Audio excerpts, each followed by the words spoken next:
So we're teaching all in English, but that's also the major faculty, which is teaching all in Thai as well. So we have both. Okay.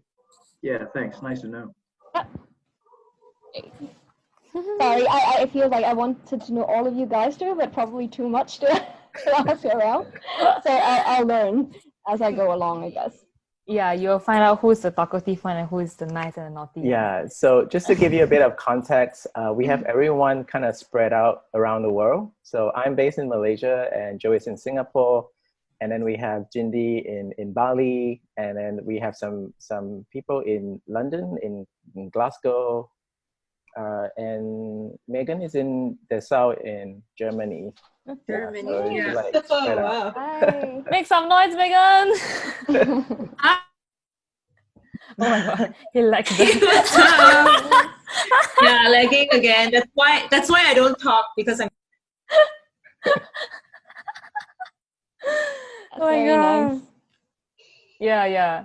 We can definitely stay out later and then we can just know each other. Yeah. Okay, anyway, so first of all, thank you all. Thank you and welcome to the 10th sharing session of Concrete Matters. So Concrete Matters is a platform that holds a series of sharing sessions. So it started in April, which is like 2 months ago, when all these lockdown started and all the movement control restrictions happened. And then I curated a small group of sharing session, which is just amongst my friends. And it started off with 9 person.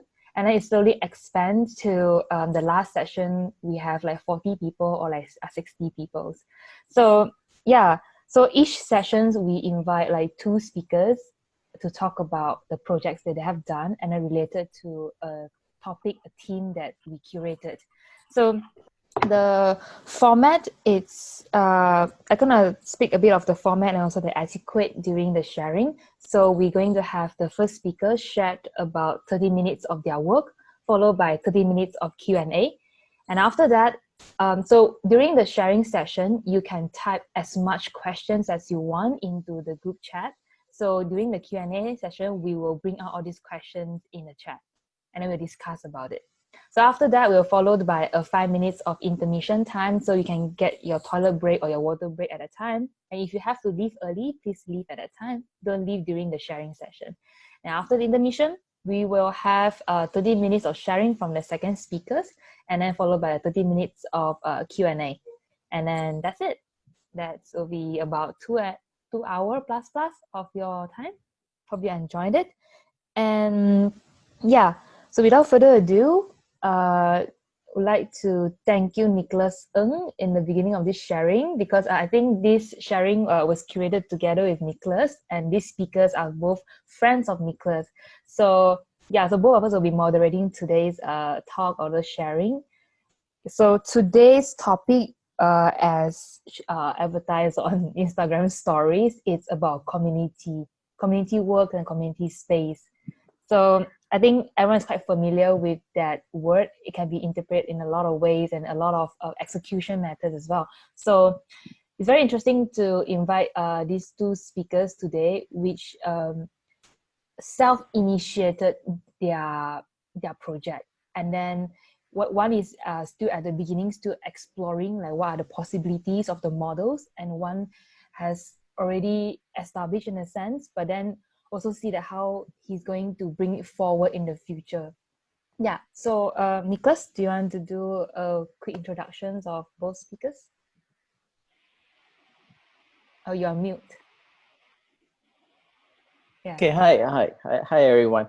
Yeah, thanks Joey for hosting this. And I just want to say before we start, when Joey started this, it was a very sort of very intimate session. It was only 9 of us, I think 9 of them, and then I started joining in. But I just wanted to let you all know that this is a very casual sort of setting. It's not a very formal webinar or seminar that you had before. So if there are any kinks or like anything in between that is not fluid, just firstly forgive us for that. Yes. Hello, Atang Kiao. Hello. Yeah. So just take it as a very casual setting, and then we just get to know each other as we go along.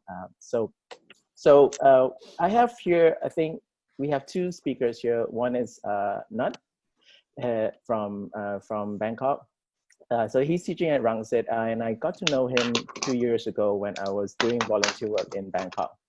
And I added him on Facebook, and then I saw him posting this work that he's been doing, he's doing currently. So it was very fascinating with what he's doing, how he's starting it, and it's still in work in progress. So still work in progress. So I'll let Knut sort of introduce his little project that he's been working on with his friend. Thanks. Yep. Hi everyone. Can you hear me? Yes. Okay, hi. So it's not here. And first of all, yeah, I mean, like, I have to thank Nicholas, you know, and Joyee for, I mean, such a really great platform here. It's quite amazing. I've been wanting to join more, but apparently, like, the time difference and Saturday is still very busy now, that especially when this project is still going on. I mean, I met Nicholas in Thailand, and yeah, I think I'm really thankful that he's actually interested, and that you know, like, me and our team are really appreciated that, you know, like, it got some kind of, you know, like, question mark on like what we're doing, and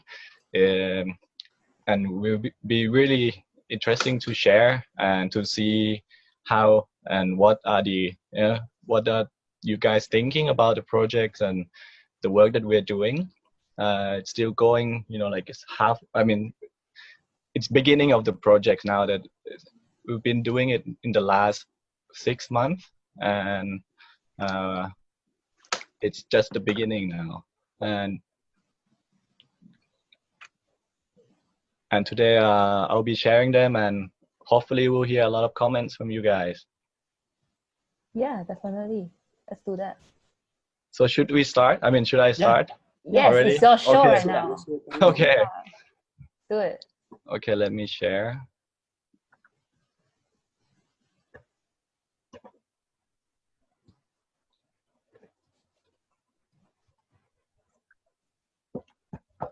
Oh, before I start, there's actually like another partner that is in our team. He's hiding somewhere in this session, and so if his name is To, and if you have any add-on comments, please do. Okay.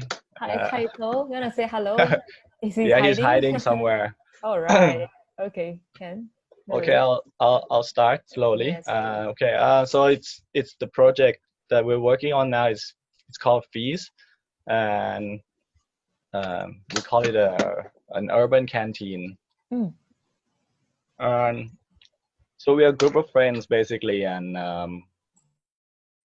me and my friend who's hiding, we're both architects practice. I'm an architect and also teaching, and my friend, he's a landscape architect, also has his own practice, and among other friends of ours, financier, marketing, hotel owners, and construction firm. So we thought, you know, what can we do together, basically, and with our different background and with our different expertise, that we're starting to form our career, basically. And so we come up with a model where we wanted to make something that is mutually benefit among whatever we do. So it's a, let's say, a kind of development that we're thinking of, not just trying to maximize the profit, but what can we share, or what can we do as part of a community, basically. So our site is in Bangkok. I'll just give you a little bit of background. there are these three words that we think are really important for Bangkok itself and for our projects, basically. So as a city itself, I mean, it's everywhere. This type of situation, you may know like some of the famous street like Khao San Road or Yaowarat, like the Chinese street, walking street. So we have this type of typology of space everywhere where people from different like generation and different background and location. So like throughout Thailand, Bangkok basically, it's not just the 2 or 3 main roads that have this kind of situation where people are like having lunch or meals and dinner like on the street, and it's become of a part of our city fabric basically. But like apparently like in 2005, so like 15 years ago, we started to have this law where a lot of people view street food as an obstacle on our street or footpath. Like a lot of people wanted to have a clean street, like what you have in Japan or in Singapore, like a nice clean homey street where you can walk nicely. And so like we started to have like this type of enforcement where slowly like street vendors are being forced out of the street, and it's been going on and off because a lot of people are against it and a lot of people are for it. And it's been quite a story in the recently basically. And last year or 2 years, I don't know, like they cleared out Khao San Road, and like there was a lot of problem that occurs after that, like a lot of protests and a lot of people don't like it. And so basically we're let's say it's been a problem, and we're trying to find a way to find an answer to this problem basically, because I mean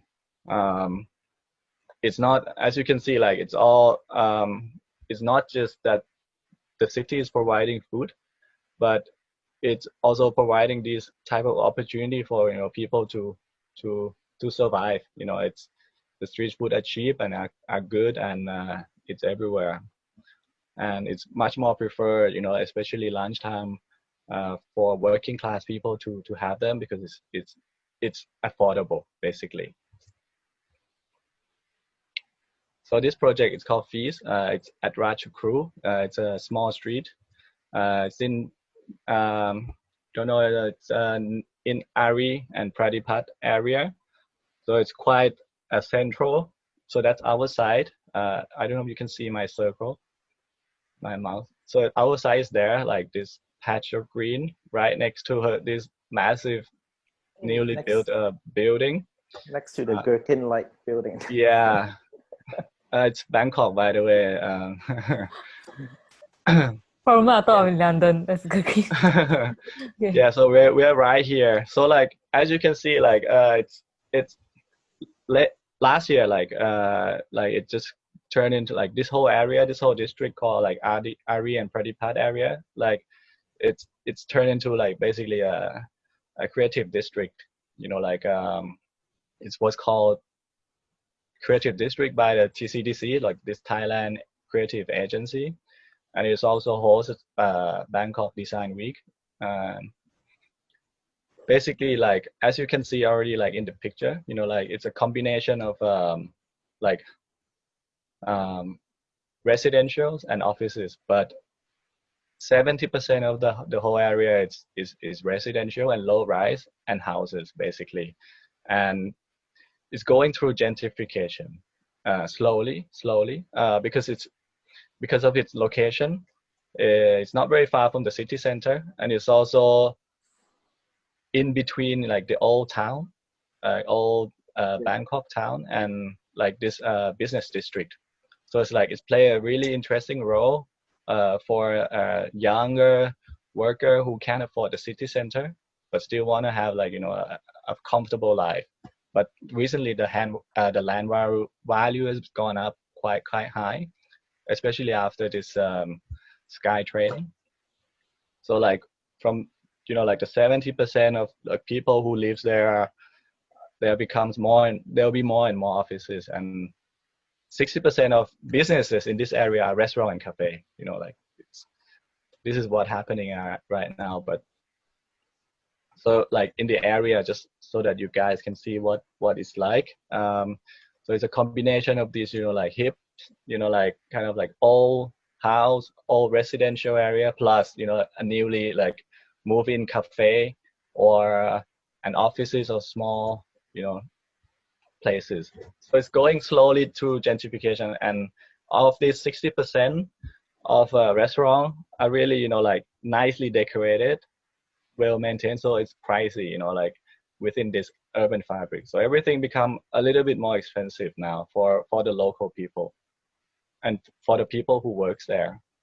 And so we are thinking of, as I said before, like how do you find this kind of like a win-win situation, like where we as a owner of this project can also like survive in this like pricey area for that we have to pay rent, and also like at the same time, like how do we return the benefit to the local people or the people who uses our project or coming.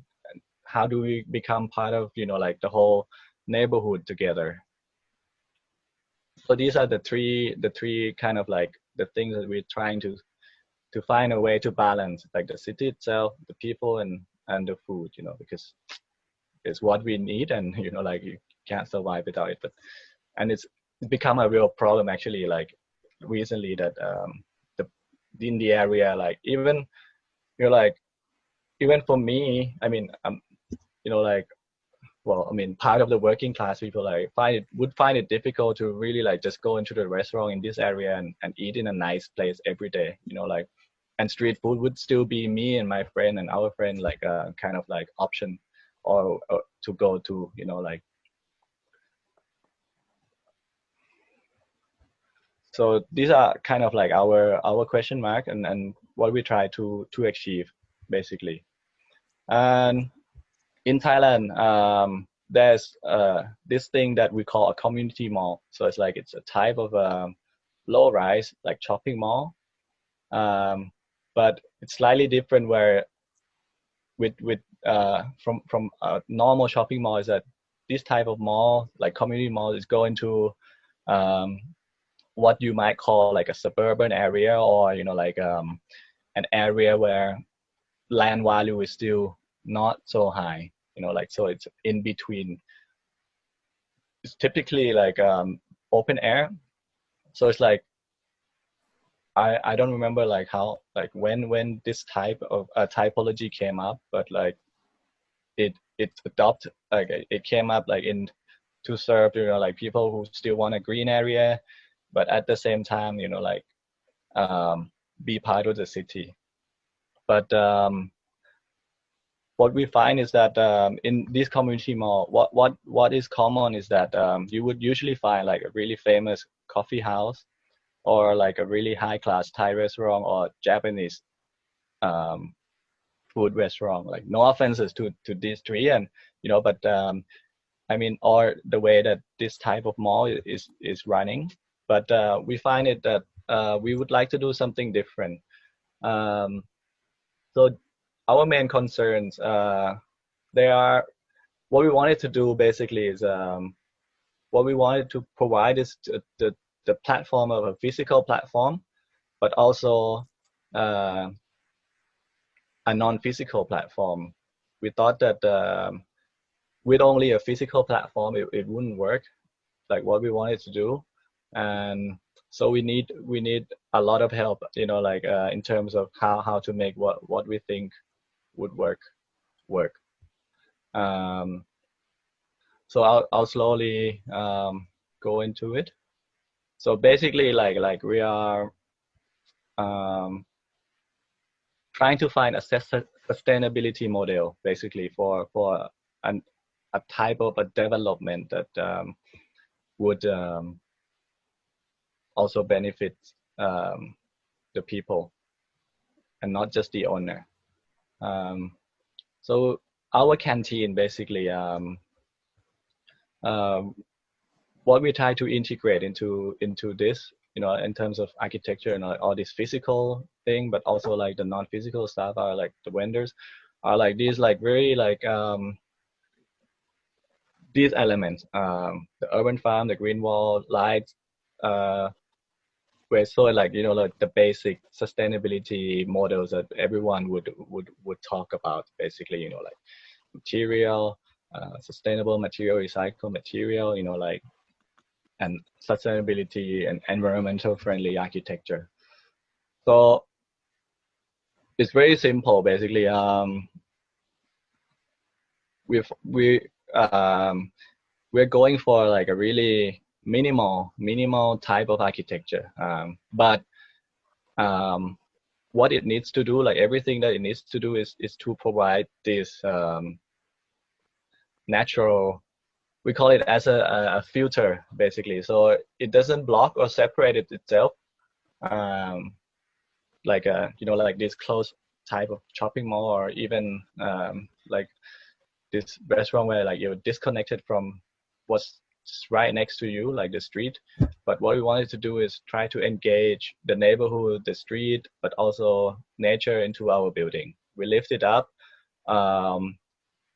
We protect it from light and heat, but we also like try to use the rain and try to recycle and reuse. So every part of the architecture itself, it's also maintaining and also filtering what is around. So like I don't know. Basically, the first floor, like as you can see here on the ground floor, as you can see, like there's more than half of empty space.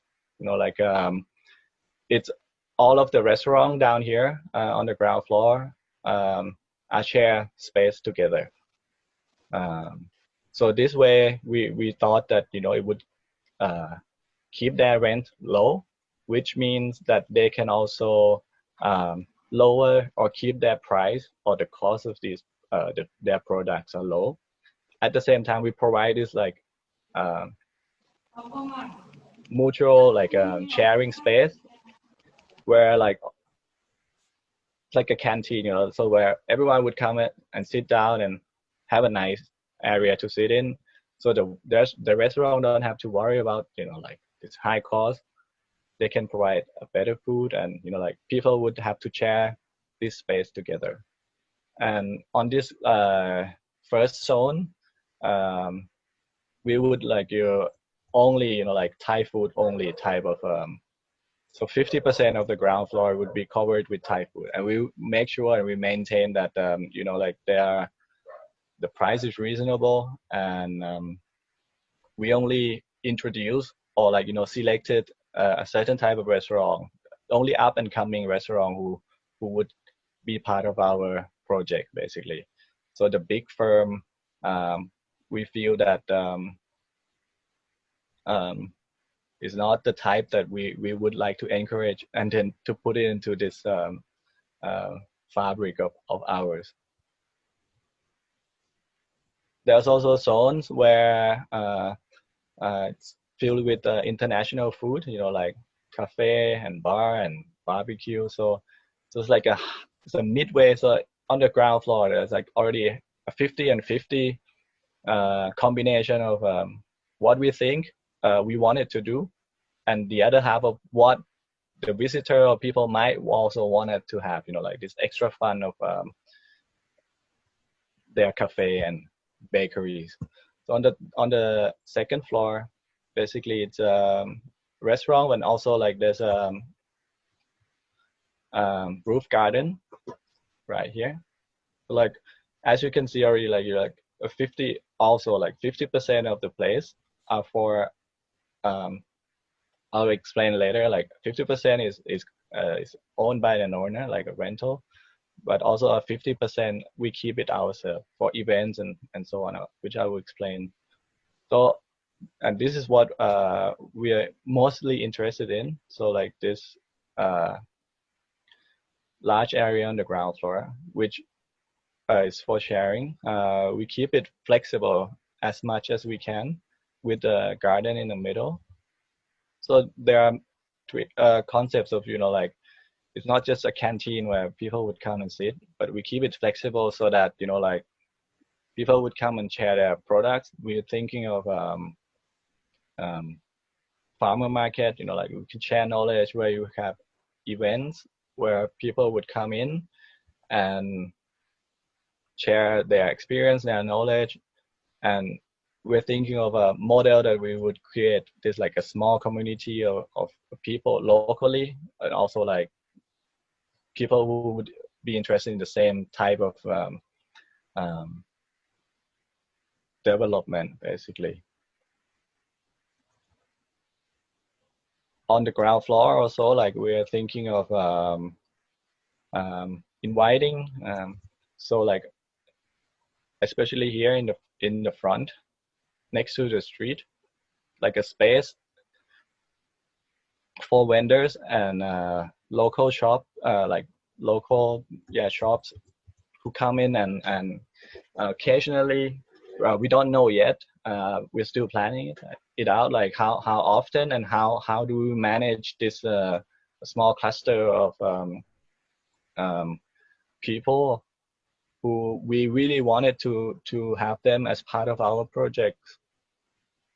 But as this project is still going on, we don't know yet like how exactly, but it's part of plan, and we have our space that is there and ready for them to be part of our small communities. So this is a way, like that we would play a part in this problem. So like this whole area in the ground floor will be like this flexible garden, but also like so that people can, we can adapt our space and shift it and change it accordingly to whatever event that we might have. And on the roof, so it's a really small project, like 400 square meter. Okay, so on the roof, we're thinking of an urban farm. So we also try to test this limit of how, even the restaurant itself, they might want to share, like this plot on the top, and like this urban to farm model could become a reality, like right in this place where the neighborhood or the restaurant themselves, like could share this space, renting it out, or having this space to grow their own recipe, ingredients, to grow their own ingredients and use them as part of their menus. And we have a space for it, and we are thinking of how do we engage them to this this way of growing their own products. And all the gardens that we're thinking will be like, like an eatable garden basically, and it will be everywhere, like on the ground floor, as you can see, but also like on the roof, but also at the same time on this vertical like fencing. So almost every part of buildings, like will play a part in itself on how to those 6 things, environment, neighborhood,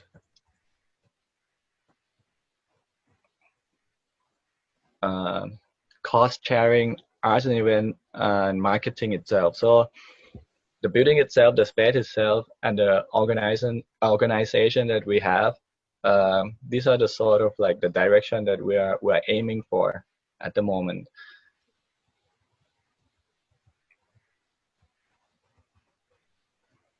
Sorry. So yeah, and so like right now we are halfway through our plan, kind of. We're June and July now, and we are going through like this construction process. The first floor is slowly going up. We have been slowed down quite a bit during the COVID period, like with all the uncertainties of the situation, the whole situation, it really slowed down, you know, like almost like maybe half a month or a month of our initial plan. A lot of restaurants didn't know like if they wanted to rent the space, because they don't know at all if we could have a restaurant or a space that people would come in, this physical space. And even the materials, you know, we found, you know, like some delay in like getting this new steel to the site. So that's been quite the kind of the story that we've been through. I think I don't know if I skipped some, but I think that's about it. And feel free to ask any kind of questions. Cool. Nice. Awesome. Thank you. Thank you. Oh, I Yeah, think that- we have quite a fair bit of questions. We have in the quite a group fair chat. bit of we have quite a fair bit of question, but actually I do have one before we move on to questions from our audience here. So when I first found out about this project and when you were explaining it to me, right? So I was really interested because it really felt like a studio project, but you are kind of like making it real. You're building it in reality, which is kind of fascinating to understand that. But is there sort of like a background story, like really like how did you guys kind of start? Like who initiated this idea? Like let's do this thing that we want to do. Because I know that you mentioned that you have actually 20 different partners that works in this. I mean, actually, the guy who's hiding, like, he's actually like the initiator. Basically, this land that we have is belong to our friends, and we've been to his house since we were a kid, basically, and playing games and just hanging out there. And we see this plot of land right next to his house, like empty for the last 30 something years. And we as a group of friends, like all of our partners are the friends from high school, actually from secondary school. So we've been knowing each other for the last 36 years. No, 30 years. Yeah. So, and this guy who's hiding now, I don't know if he's still on. He actually initiated, and he thought that since he's also a landscape architect, he see that this plot of land got really a real potential to develop into like a nice place where you know like you can do something with it. But we didn't know at all like what we would do. But because of the, as I said, you know, like the background that I mentioned earlier, you know, like the food situation in our country, the gentrification of the area itself, and I mean, we found it difficult to live there and to work there. And there's a lot of offices that 20% of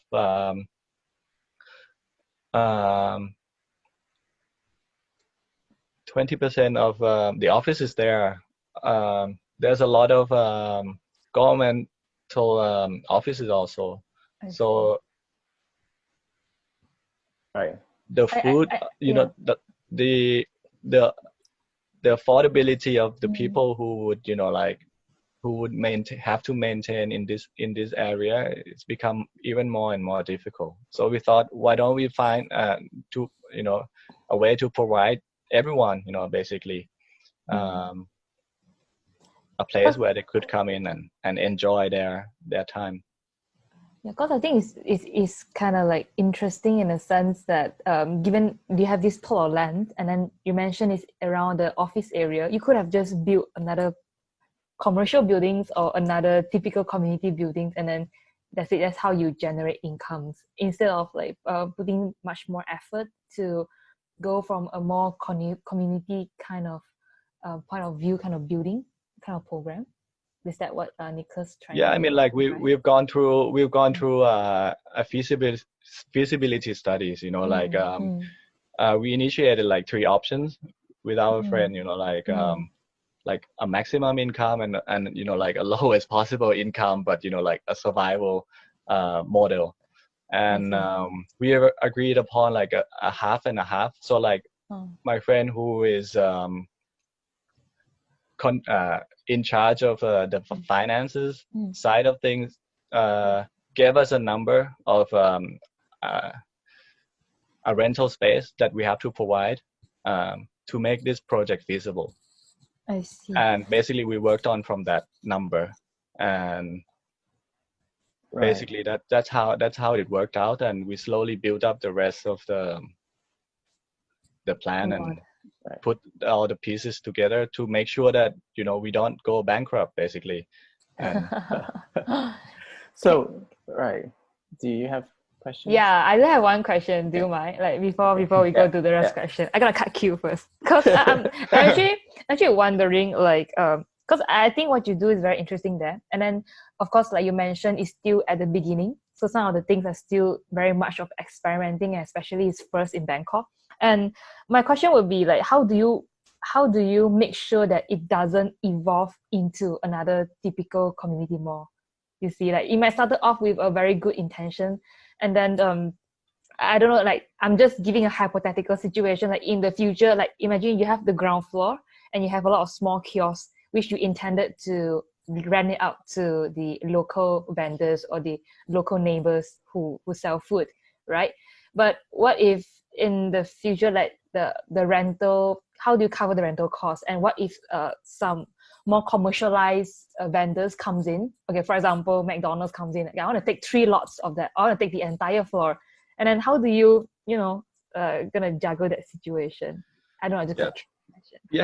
I mean, we actually have to juggle it with our partner, like from the beginning, actually, because it's exactly as you said, like we have got some big names that wanted to be part of the project, but we, as a whole team, like we actually screen out and we really aim for, and we already have, at the moment, it's I think 60% already rent out, and of those vendors that came in,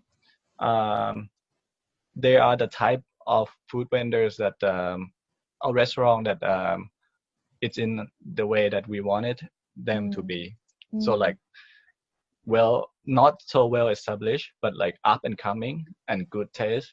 And already we also capped the cost, like we gave them, like a range of price that that they would for the menus, like I see that is kind of fixed. So like we really, I mean, in November you guys can come and visit. Yay! And you can see that that's what we aim for. I mean, like there are some issues. It's not easy to do this, like it's really difficult.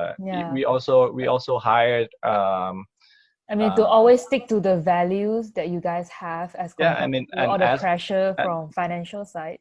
I mean, as I mentioned, we made my friend, like we made our finance requirement of rental space, so our model is valid. I mean, like it works in terms of like the profit that we make, like the returns and the stuff. And the vendors and all these markets are an added part, which we left quite a lot of space for them. So it's not a problem at all if we would have to sacrifice 20 meters in the front or 30 square meter in the front for vendors or street vendors, because we see them as valuable partner to our project, not less than the rest of the vendors that like the restaurant at all. And it won't only be an added cost to our initial calculation. It will only be good to our like what we planned for. Thank you for the answer. Yes, so, Nicholas. Yeah, so because Joyee mentioned about community mall, and I thought this would be good to pass over to Wen, because she has a question on community mall. Wen? Yes, I forgot what I asked. Oh, basically, wait, let me just scroll back. I forgot what I typed. No worries. I think it's just more like, what is your thoughts on the existing community was. Like one of the pictures that you show is actually the commons. So I actually went there last year, and because I read about it, found it really good about it. Then when I went there, it just feel like, just a hip spot. It didn't feel local at all. There was not many local people. It was filled with foreigners. Really nice cafe and quite pricey. So everything was very pretty. There's no, I don't feel that it's very representing the local. So I just want to know, like, what are your thoughts? And when they say community war, how do the locals think about it? Because a lot of times when you create something, like when they call it community, it's actually a very dangerous word. But it may not fit into what the local wants. The local probably just want to be on the street. They don't really want another mall to fit them in. So how do we address that to make everything so gentrified? Are we really answering to the locals, or are we just answering more towards the developers when we think about, it could, we could get vendors in? I think some of the question mentioned about, are we getting local vendors in, or are we just gonna curate, gonna select, and how do you select? Those kind of things, you really need to go back to the local. When I say local, it's like really local, those kind of people in on the street. So I just want to know, what are your thoughts as someone living there? So it would be interesting to know. Yeah. Okay. Thank you. We share the same view, actually, in terms of the common first. Okay, like the commons, it's actually exactly like you said. Like, it's a really hipster place. It's really pricey, I would say. Like, it's so expensive. Like, you wouldn't be able to afford it on a daily basis. But for sure, it's a really nice hangout space. For like for your weekends, or your special occasion for like with friends, and I totally agree that it's not the model that we're going for, because we're going for an everyday, and we see that our model is that the more people come in, the better for us. And if we could provide it to more people, it will be easier for us to maintain, because of many reasons, basically. So that's why, like, we cap the price of the product that we would sell in our canteen, and we make sure that it's affordable to everyone. And already, like, the one that came in, the prices are okay. The second question would be like the local vendors and the local restaurant. Actually, it was our first initial, like, in our first 2 months, we actually go around in the area, in the whole, like, district, in the neighborhood. We go into, like, this the local restaurant, like, that's been there for like 30-60 years, to become part of our project. The problem was that most of them are family run, and for them, they view it as a more burden for them, like, and it's risky. And because since it's not, like, well managed, it's family run, but, like, it tastes really nice and the prices are good. So they thought that it was a nice idea, but they were not ready for it. That was like our first group of the restaurant that we actually wanted to initiate in our project, basically.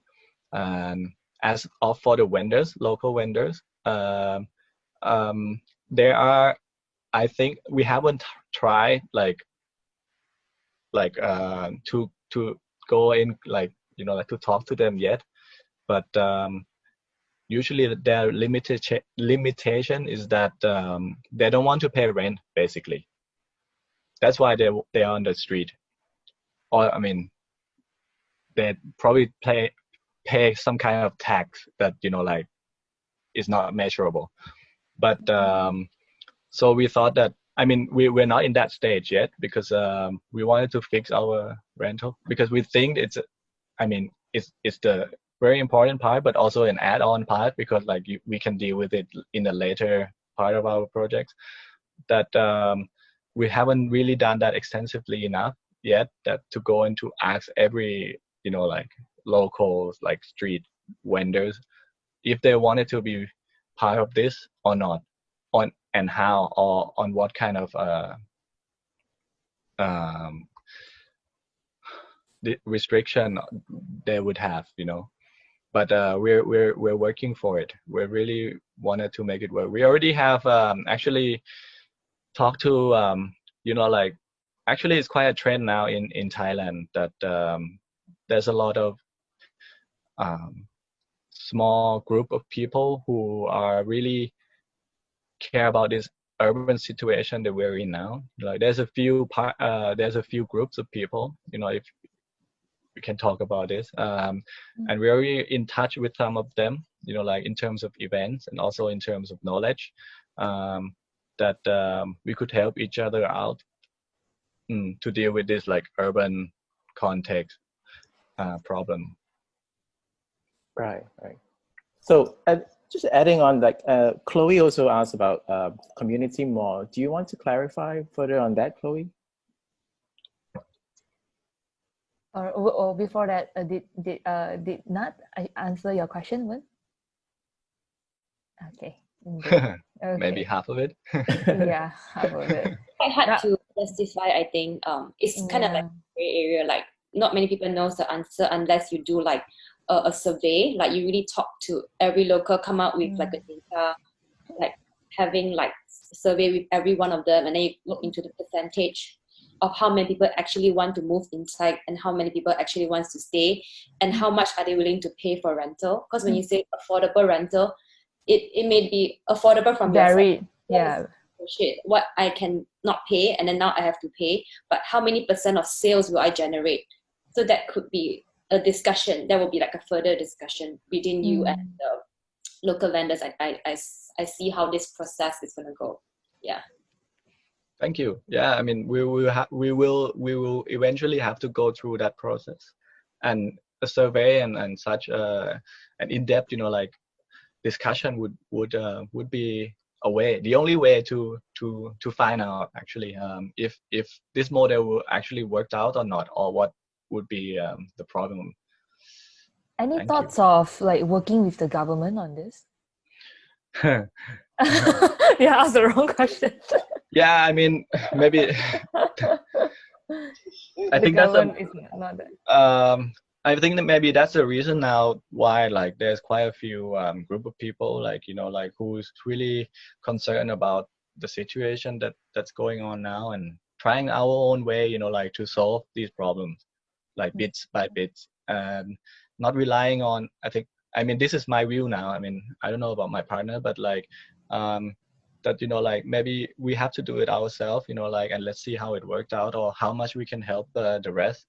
And I mean, if the model, if the model works, you know, like why not, you know, why can't other people follow, or why can't people rethink about how they would develop their next project? I see. Any existing policies for the local vendors? Yeah, I mean, as I mentioned earlier, it's been on and off. Basically, like there are,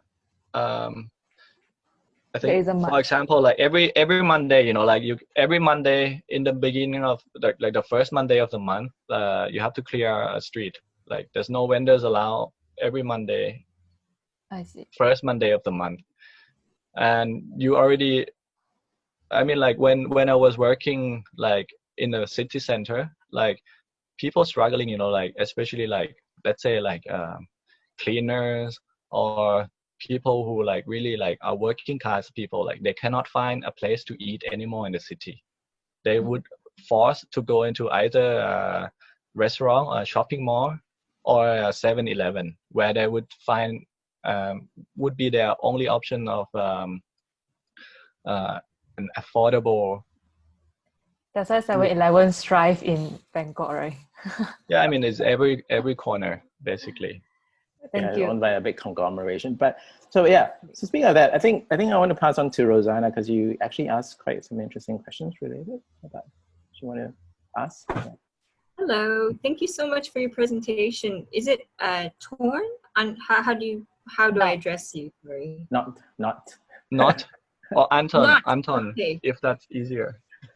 No, it's whichever you prefer. But yes, thank you so much for your presentation. It was really nice to see, and it's good to as well see that it's picking up, and COVID, it's sad that it has to slow down because of that. But yeah, no, me and Yvonne were just talking in the chat, and we just want to just highlight that the purpose of the architecture, like is the architecture to then protect these local street vendors from the gentrification being pushed off the streets? Is it like to make sure that they stay and have this where the locals are able to, middle class people can get food, like delicious food, and not just be pushed to the side where they have to suffer with 7-Eleven?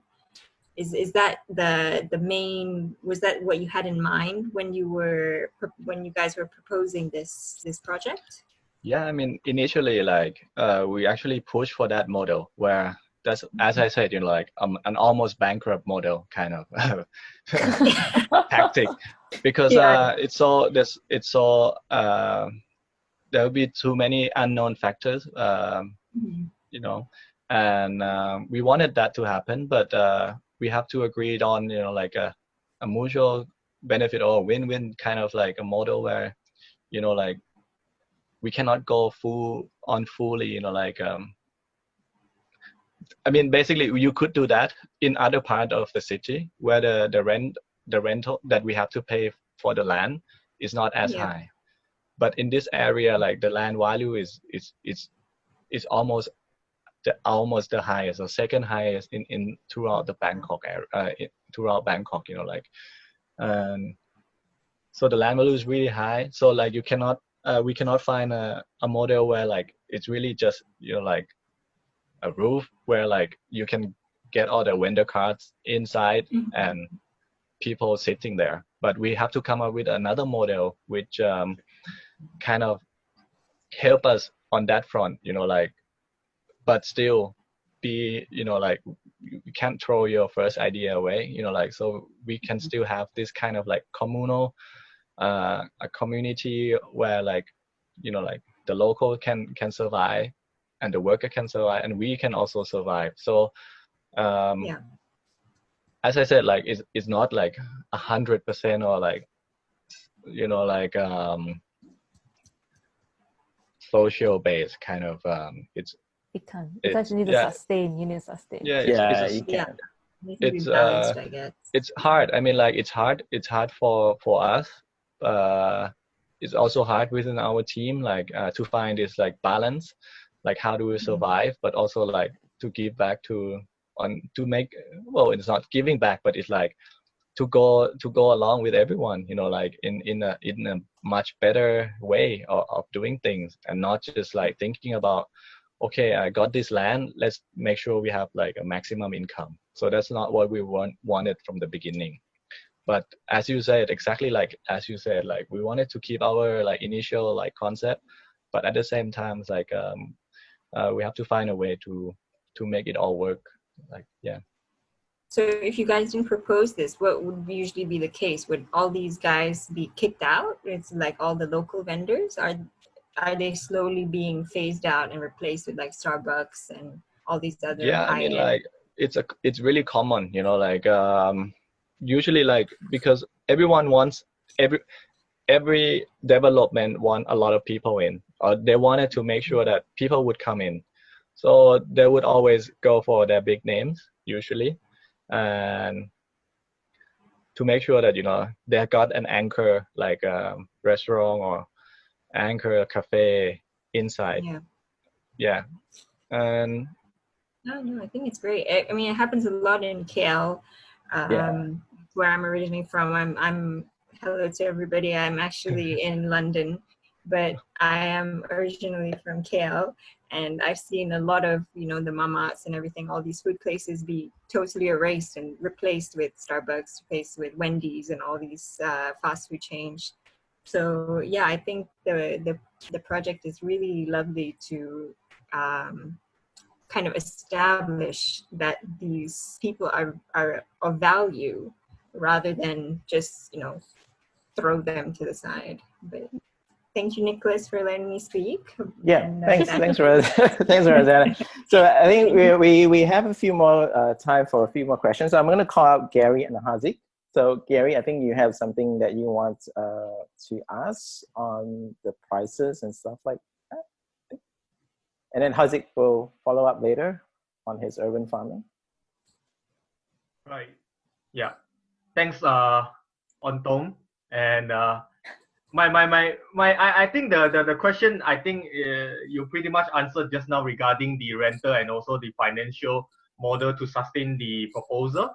But my only concern is about the sustainability of the vendors. Like, because in Malaysia, most of the food vendors, they are being dominated by foreigners, but it's not really locals. But I pretty sure, I noticed that in Thailand it doesn't really have that kind of issue, but it's just that it's about the generation gap. Well, most of the vendors, they are quite old, or they are like senior level. They don't have like younger people to inherit this kind of culture. So I'm curious about what do you see in this to maintain the longevity of this food culture, and plus because I believe that you yourself being a operator of this kind of model, and I'm curious how do you see that, because you doesn't wanted to see one day your store just running out of vendors, right? Yeah, thanks. Thank you. Very interesting. So first thing first, the whole project now, like, it's about, let's say, it's a combination of food vendors and also like small restaurant. So that's the first point that I have to clear out. And the small restaurant are really up and coming, and they would be already like a large part of our income, and would make this kind of model kind of feasible. At the same time, the vendors, we actually we wanted them to become part of the project even more, and at the moment it's not the main income. It's not even a part of our like initial like financial like model. So like it would only be an added part.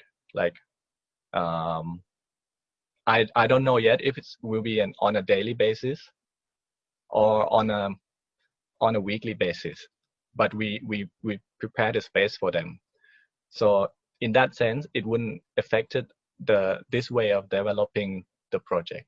But we feel that in this part about the street vendors, that we wanted to keep this culture going, basically. And it is actually really true what you said, that most of street vendors are, let's say, like they're quite old, like, and we've been, because it was part of this culture, and the reason that the only one that survived are old, because basically they get like taken away from the street more and more, and that's why like they don't see it as a like a nice way of running their business, basically.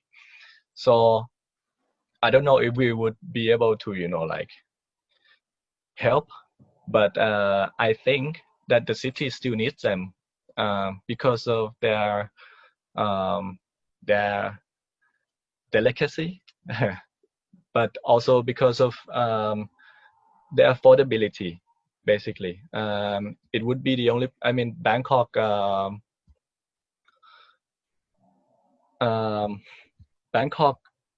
population, like it's a lot of people still can't afford to survive in Bangkok, basically. And if you come by, like lunchtime, you see like this like food like tents like everywhere, like next to the street, or like in this small like leftover spaces. And it's when you become part of that, it's really sad, actually, because it's dirty. It's good, like it's good, the taste is good, it's affordable, but like it's really dirty and it's not really hygienic. So like, but again, isn't that like the city culture? Like that's my question also, like the city image. It is, but like we can, if we could improve that, like, I mean, like it's not that difficult, and we're gonna try to prove that it's not that difficult, to give a space out to this type of food culture. And I really think that I mean, as I said, like it's not just that we wanted to have it, but the city itself needs it because of the situation that we are in right now. The only thing that would die out, is that everyone become like, like really well paid, like our GDP goes up, like, and that people are like in Singapore where, like people get really nice income, and that it's like the minimum wage that people get in Thailand, like per day is 300 baht, 350. Oh, that is And very low. that's very low. That's 10 $10 US, like per day. And if you were to go into these like nice restaurant in this area, a dish would cost them 100 plus baht, like, so that's 1/3 of their income per day. And imagine they have kids and whatever, like or rent or whatever, like, I mean, like it's almost impossible. And so we're going for something that, I mean, so that's why like street vendors are the only way almost, like that for the city people at the moment. Okay. Sorry, Gary, did Mr. Knut answer your questions? Yeah. I'm just curious because you did mention like the vendors, they are mostly from restaurants or sort of like established vendors in a way. They are not like from you are not like directly invite the street vendors. If I get it right. No, so he has a space carved for the street vendors. So the one that's inside the restaurants are like not big chains or big restaurants, but more like smaller restaurants, like mom and pop kind of thing. Right. But there actually I do have another question, but I don't think that you can answer at the moment. But it's just that I'm curious about I'm more curious about your challenge in the after launching once this it begins. thing. Yeah. So I'm curious about this because you did mention maybe the young people who would take over the stores, and how can you control the relationship between you yourself as the operator and also the vendor? Because young people, they need sort of like an aesthetic to make it hipster to draw attention from the crowd. So I'm more curious about that kind of challenge after you launch it. So I'm quite looking forward. So Joyee, you have to invite me again next year. or better, maybe end of this year we should all go to Bangkok then. Or we can host it there, like if it's still running. Yes, I'll make sure it runs until your building is built. Cool. Thank you so much. Thank you. Yes, Haziq. Hi, Knut. Your last question. Thanks for sharing. I think for me, actually, like the most inspiring thing about your presentation is the fact that you're doing it, right? That you're someone relatively young. You're doing this as not part of a firm. It's kind of self-initiated. I think for me, that's the most interesting part. And I think there might be many people who want to learn more from that. People in KL who just don't feel like there's enough of what they want to see and they want to do it. And I'm really curious where you kind of found the capital. I think that's the main struggling point. And I think that's why Joyee asked, did you look for the government? Because that's what Malaysians do. Like, we don't know where to find capital, we go to the government. And I don't think it's the right model because then you don't have that freedom, right? So I'm curious about that capital, where you find that capital. And also, I'm just curious about your urban farm kind of approach, whether you're thinking like an operator would run it, or are you thinking of like kind of charging the vendors, or are you thinking of running it like a rental lot itself? Someone from the community can rent and grow and then they can sell their produce, or Okay, let me answer the last question first. Okay. But okay, thank you for your question. The urban farm, the model, like the actual model, we don't know like 100% yet. But as you mentioned, there's different ways that people are doing it, and we see some that fail and some that work. And a lot of time, like I think it's been a long time already that people are renting it out and stuff like this. But I'm sorry to say that we don't know yet like what kind of model that we will take part in.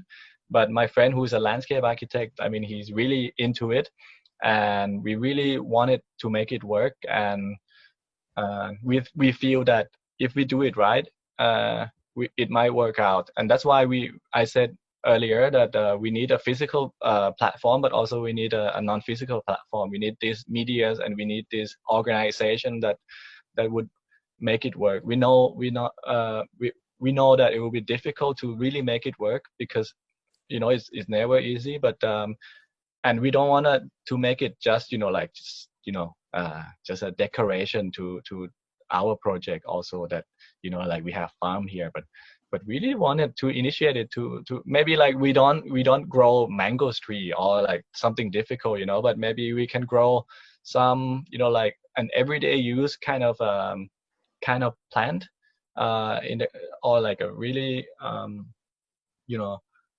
these small and really like almost like every restaurant that they can use as part of their like fundamental ingredients, more or less, like this basil and so on and so on. So like they can cut costs on those, and we don't know yet how it will work like fully, but we will try to see how like we will do how we work it out. And we really want it to work, and we have a space for it. And let's see if like in a long run, like how we will maintain it. I think that's the most difficult part for us, to maintain this whole project, because now like it's first year, like it's easy, you've got all these ideas, but after that, like how do we maintain it? Because a lot of ideas coming from like from us partner, and we don't it's not, and I don't know like how long can we maintain this amount of work that we have to go through, because all of us has our own like work, and this is like our side projects that we work together.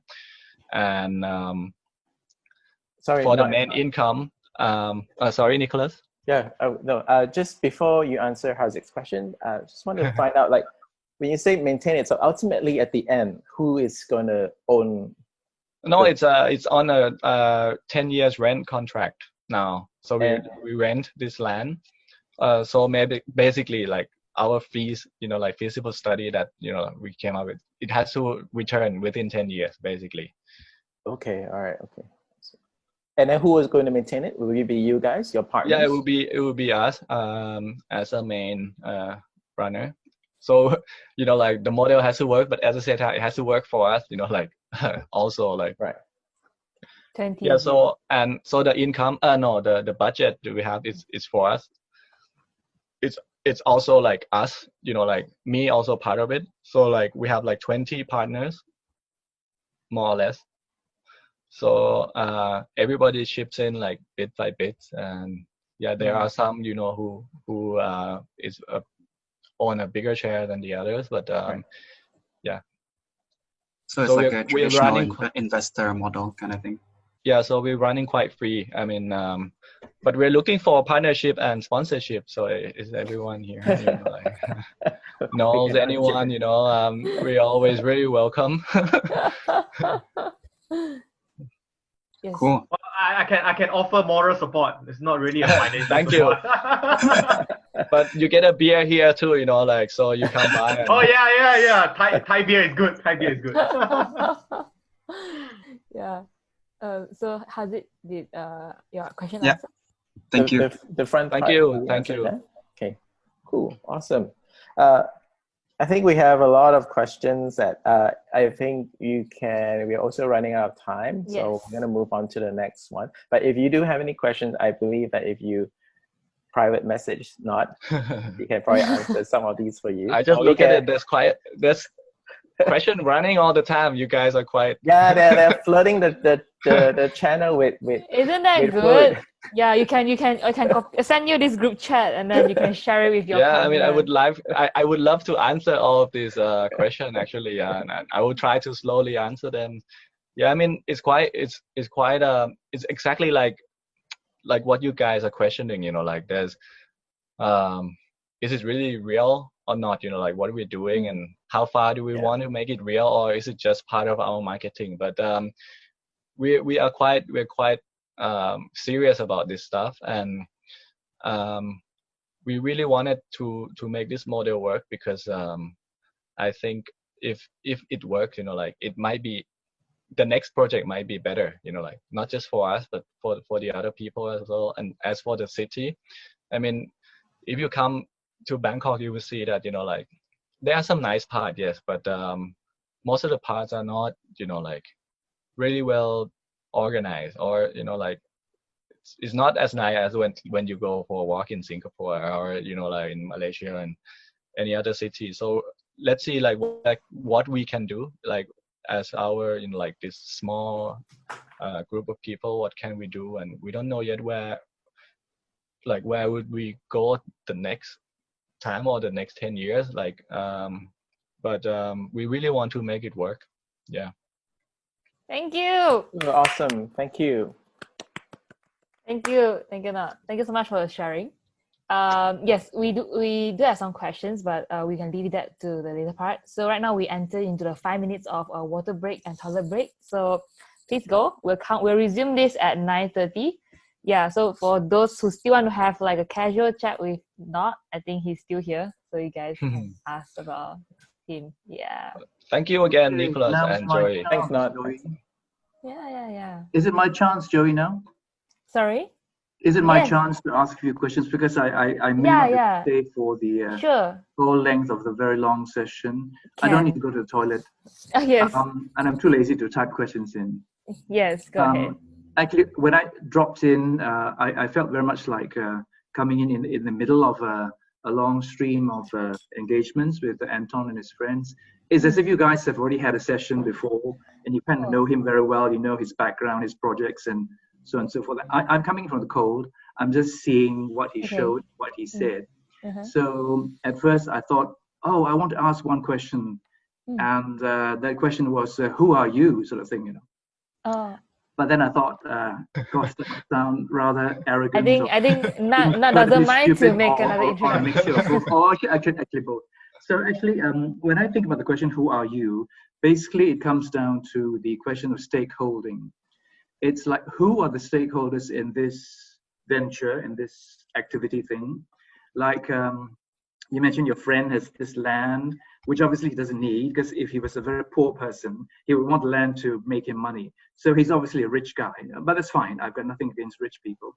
So now here you come with your 20 friends and looking for another 20 more if possible. So I'm very interested in knowing, what is your motivation in doing this? Obviously, it's not to make you a millionaire in 2 years. It won't. Yeah. So what are the motivations of your investors? Wow. First of all, let me. I think young people want to make a change nowadays. Yeah, I mean,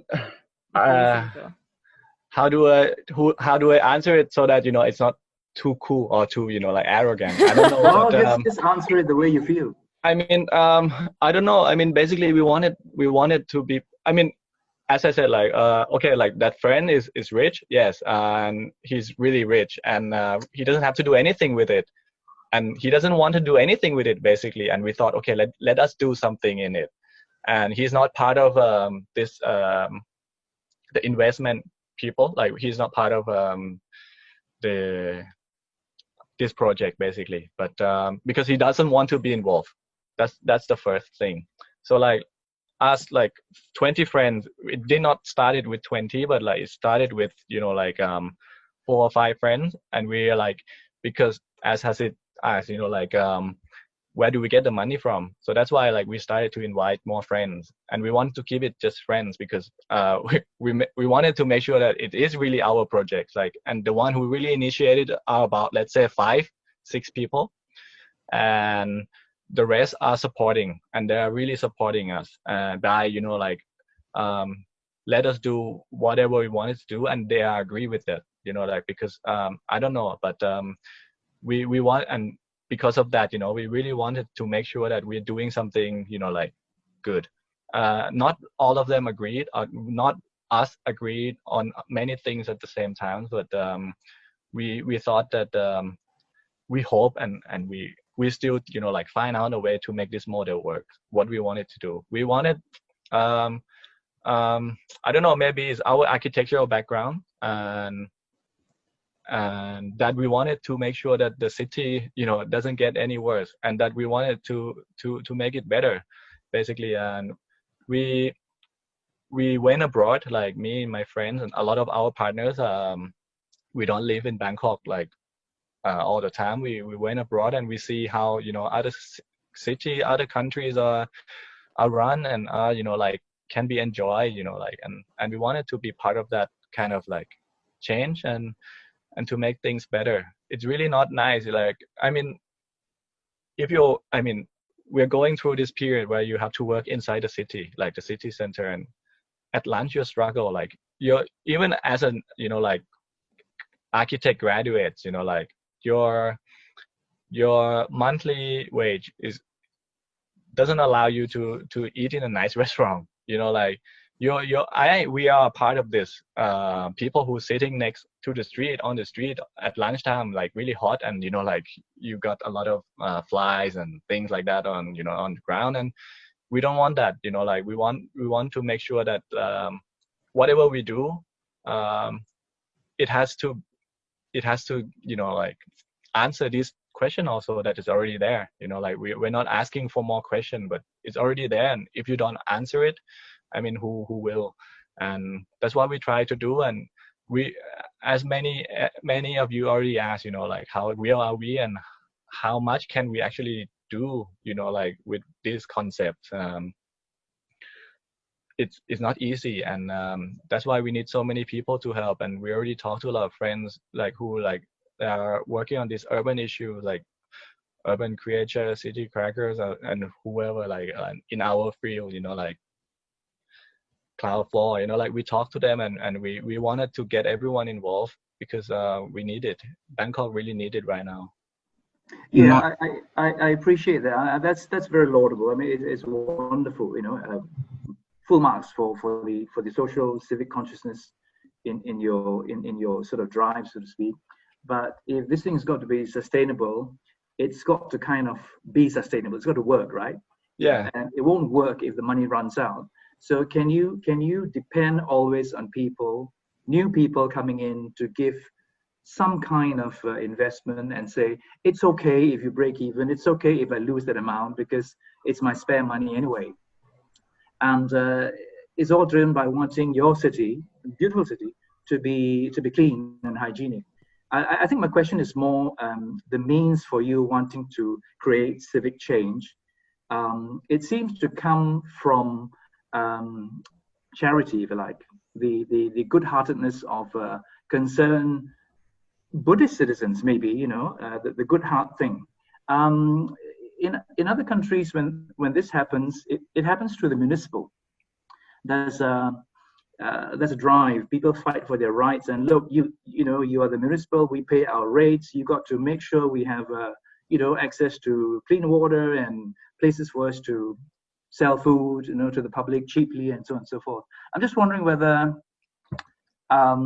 you have considered that aspect, that the Haziq, of course, is trying to rebut. I just want to chime in. Yeah, I just want to chime in because I think nowadays that we kind of need to flip this idea of business and charity. There is a middle space, social enterprises, right? A new way of doing business where you make money, but you benefit people. And I think that's way better than the rampant capitalism we have now, right? It's a new way of doing it. I don't think he's saying that we don't want to make money. Everyone wants to make money because when you make money, you can keep doing what you want to do, right? So I think he kind of wants to run as a social enterprise. That's my kind of take on it. I think it's like a church, you know, like modern church is like social enterprise. Wow, Joyee jumped.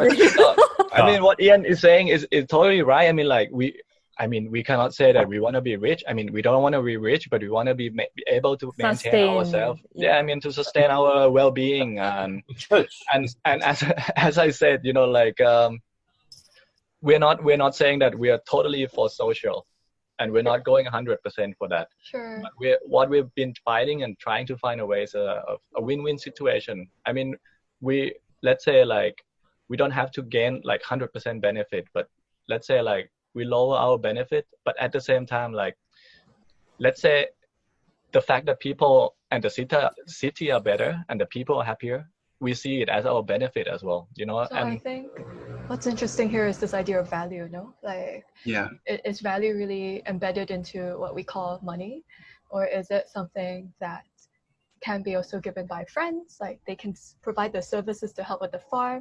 And I think the beauty in the proposal is the flexibility of the programming, right? Yeah. You have so many kind of facets to it.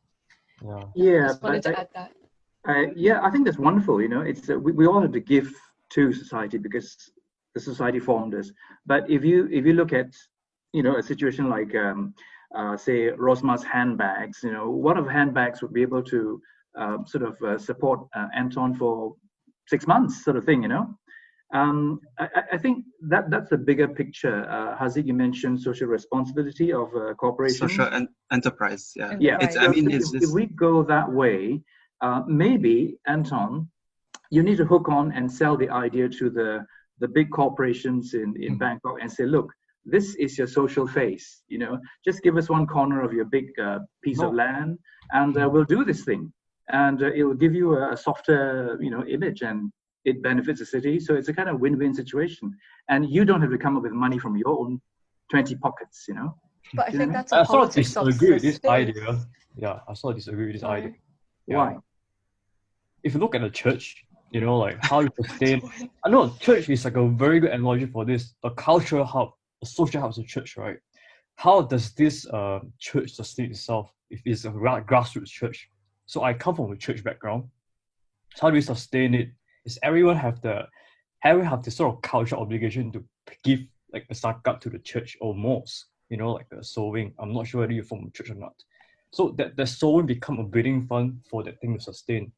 Yes, it's not making any money to make anything new, but the money is to pay like people like the operators to survive, and also like part of the income to build a bigger structure for it, to hold the people who come in. You know, what if we drive towards the idea of like crowdfunding, you know, rather than rely on big corporates to fund in? Because I think when big corporates fund in, like tailors, you know, fund in, you have other obligation to put in. Like Sure, have, yeah. you know, that is not social anymore. It's purely they're using CSR as a freaking tool to market their own school, right? Clarissa, you want to add All right. something? All right. Speaking of social enterprise, why not let us welcome our next guest, who is actually running a social enterprise? So I think if you want to stay on, I think maybe he has, you know, because he's done it before. Johnson, I met Johnson a few years back, and he's been running Epic. You know, if you're from Malaysia, you probably heard of them. So for you, those who are not from Malaysia, so they run a social enterprise, but they started with building houses for marginalized community, which in Malaysia is the Orang Asli. So he's been running it for 10 years. So I'm gonna let Johnson take the floor, and he's gonna introduce and talk to us about. Yes, but sorry, wait before that. So sorry. So those who have to leave right now, you may do so. So thank you for attending to the first part of the Concrete Matters. Thank you. Now we're entering to the second part. Yes, Johnson and Rachel, it's your turn to speak. Thank you. Thanks so much, Joyee. Nicholas. There's quite an interesting segue into our section, and I mean, clearly this is something that many of us are really passionate about. So first of all, thank you so much for having us. I really like what you guys are trying to do with this platform, especially during the season as well. I think this is really inspiring, and I just like how this is organically growing from 9 people to 40 plus people that we have in this room. Thank you.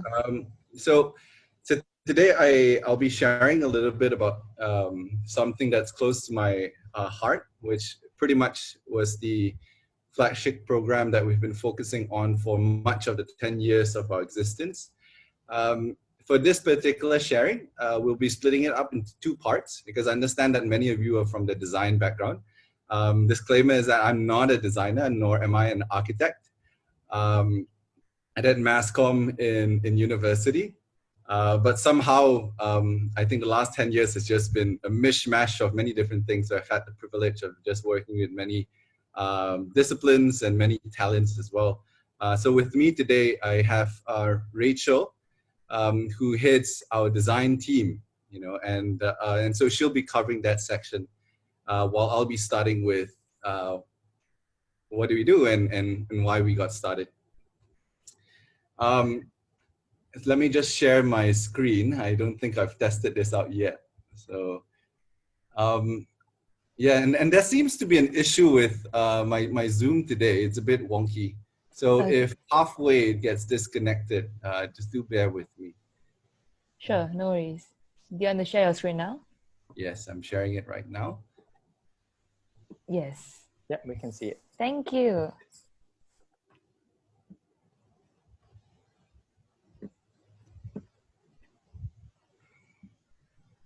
Great. Can you guys see it in full screen? Yes. Yes, we can. Okay. Let me just arrange my windows. Great. So today I'll be sharing about Epic Homes, about building homes by building relationships. And that's really the thing that underpins and makes our program unique. First of all, let me introduce ourselves. We're called Epic. Epic stands for Extraordinary People Impacting Communities. And that's also the vision that we have, where we hope to see a world full of them. So what is extraordinary in our books? I think it's ordinary to live a life where we sustain ourselves and we take care of ourselves and that's not and our own family. And I think that's not bad at all. But we imagine that to take it, just to do a little bit extra, to live beyond ourselves and serve others as well. And we believe that if each of us really just takes a little bit of effort to help one more person, we can already change the world. And so how we do that is through the various platforms and companies that we've set up that is involved in creating experiences that inspire, mobilize, and empower collaborative social behavior. And so we do different social projects. We're involved in upskilling, capacity building, training. So basically looking at intangible things and environments. And we're also into development as well, which we do professionally, where placemaking is also involved in that. But that arm essentially looks at physical environments. And because of COVID, we are putting a lot more focus on a digital platform or digital environment that we've created through Sedunia. But that's just a little idea of the many different pieces that we have in place, and the idea is to create this ecosystem to establish this new lifestyle. But today I won't be touching on all of that because we could really take all night. But today I'll be speaking about Epic Homes, which is really where all of this started. And so Epic Homes aims to build relationships through the act of building homes. And we work primarily with the Orang Asli people. The reason why I say that. Oh, is the line breaking? Johnson, you are lagging. Yeah. Okay. You're back. Yes, we can hear you now. Okay. Do you mind if I actually try disconnecting once and I'll just come back? Yeah, I think it's fine. Yeah, you can. No, I'm going to keep disconnecting. Sure. We can have another 5 minutes of debate first, and then we always come back.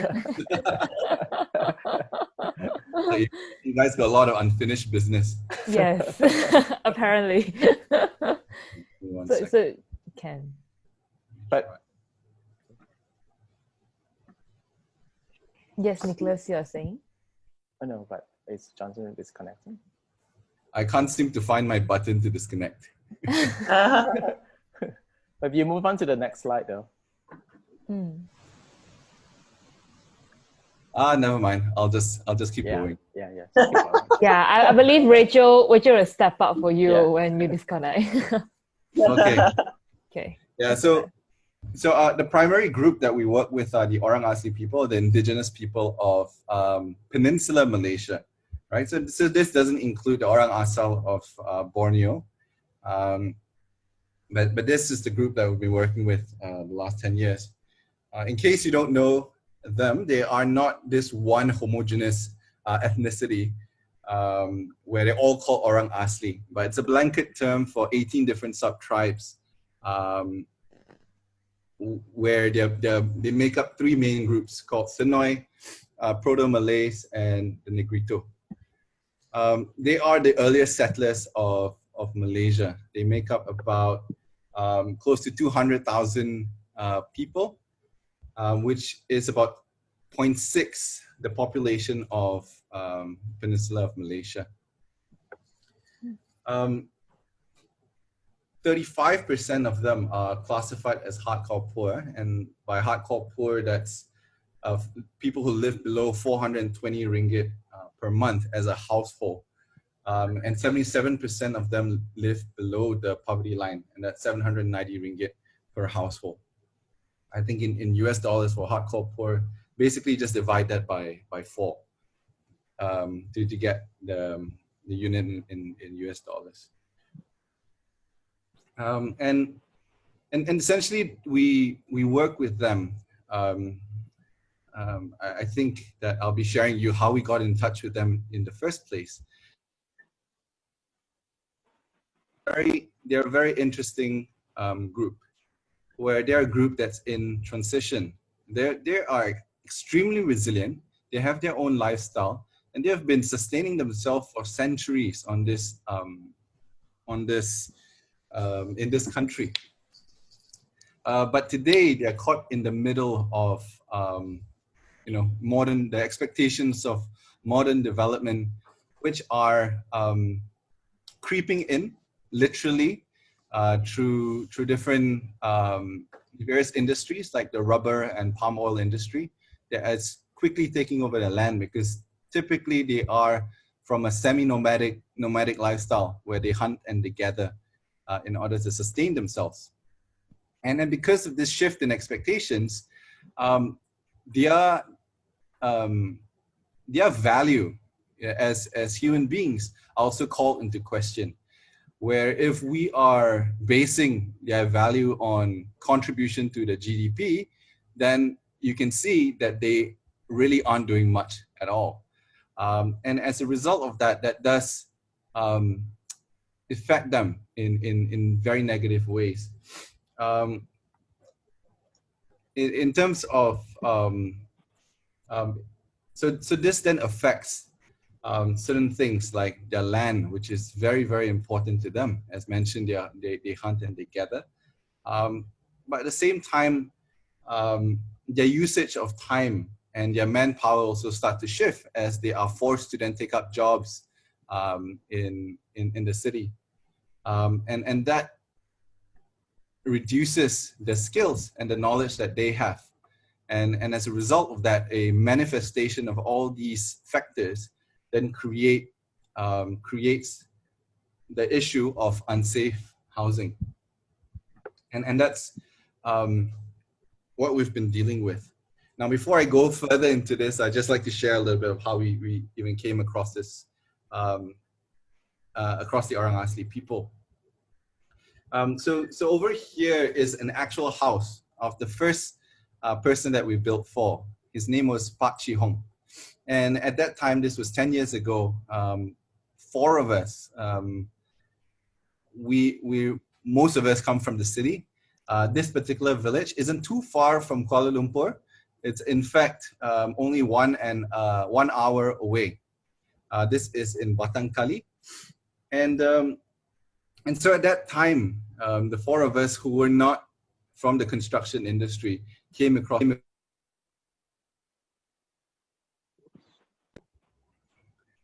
And we thought it was a shed, but at that time, the idea was for us to just do a community project before we start getting proper jobs.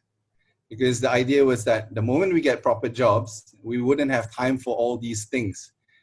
And so for some reason we met, long story short, we met a couple of people who were working with the Orang Asli people. and they said, you know, instead of just giving us money, why don't you come down and see for yourself what you could do? And so we saw this place, and we realized that, you know, how can someone live like that, you know? And immediately we were very caught up with the problem in front of our eyes. And we said, okay, someone needs to change this house. How do we do it? We don't have the knowledge. So let's just go raise funds. Since there's an accountant, there's a banker, I was a graduate in mass communication, and another person who specializes in advertising.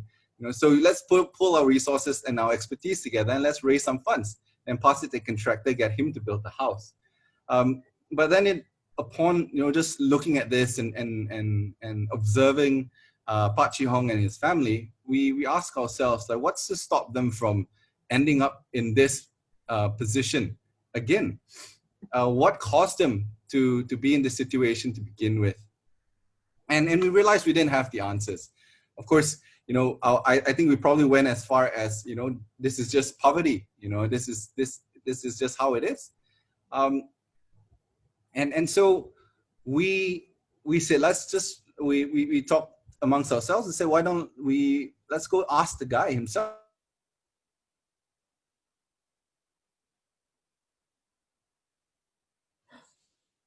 Bye, Johnson.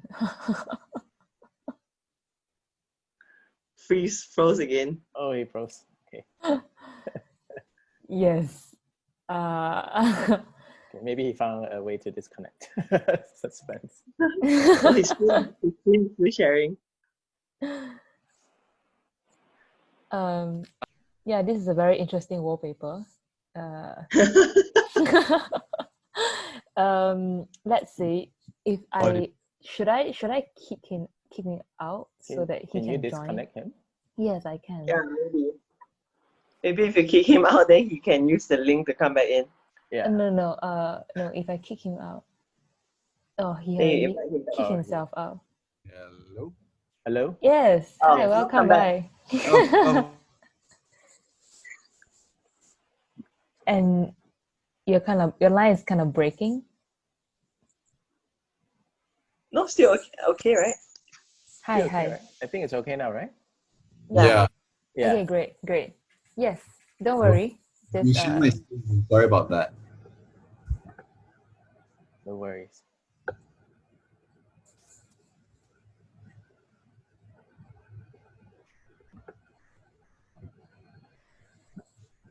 Okay, so where was I? Pak Chi Hong. You stopped at like what was the cause, what, you know? Yeah, you went down to find out what's the problem, and then to find a contractor to build a house. Right. Okay. So I think there were two reasons why. So we were talking to him, and we tried to ask him, what's your problem? You know, why are you poor? Asking really stupid questions now that we think about it. But that was us, you know, just enthusiastic about stuff, but not really thinking too much about how to go about this. And we realized that we weren't getting anywhere because, first of all, we didn't know how to ask the right questions because we come from such a different background. And secondly, it was because he didn't know us, he didn't trust us, you know. So although we didn't feel that way, we felt like we were very sincere. We felt the love bubbling up within us, but we realized that he had only just met us, you know. And just because we had the potential of giving him some things doesn't immediately mean that he should trust us or he even knew us. And so we realized that we were really lacking in terms of building relationships with them.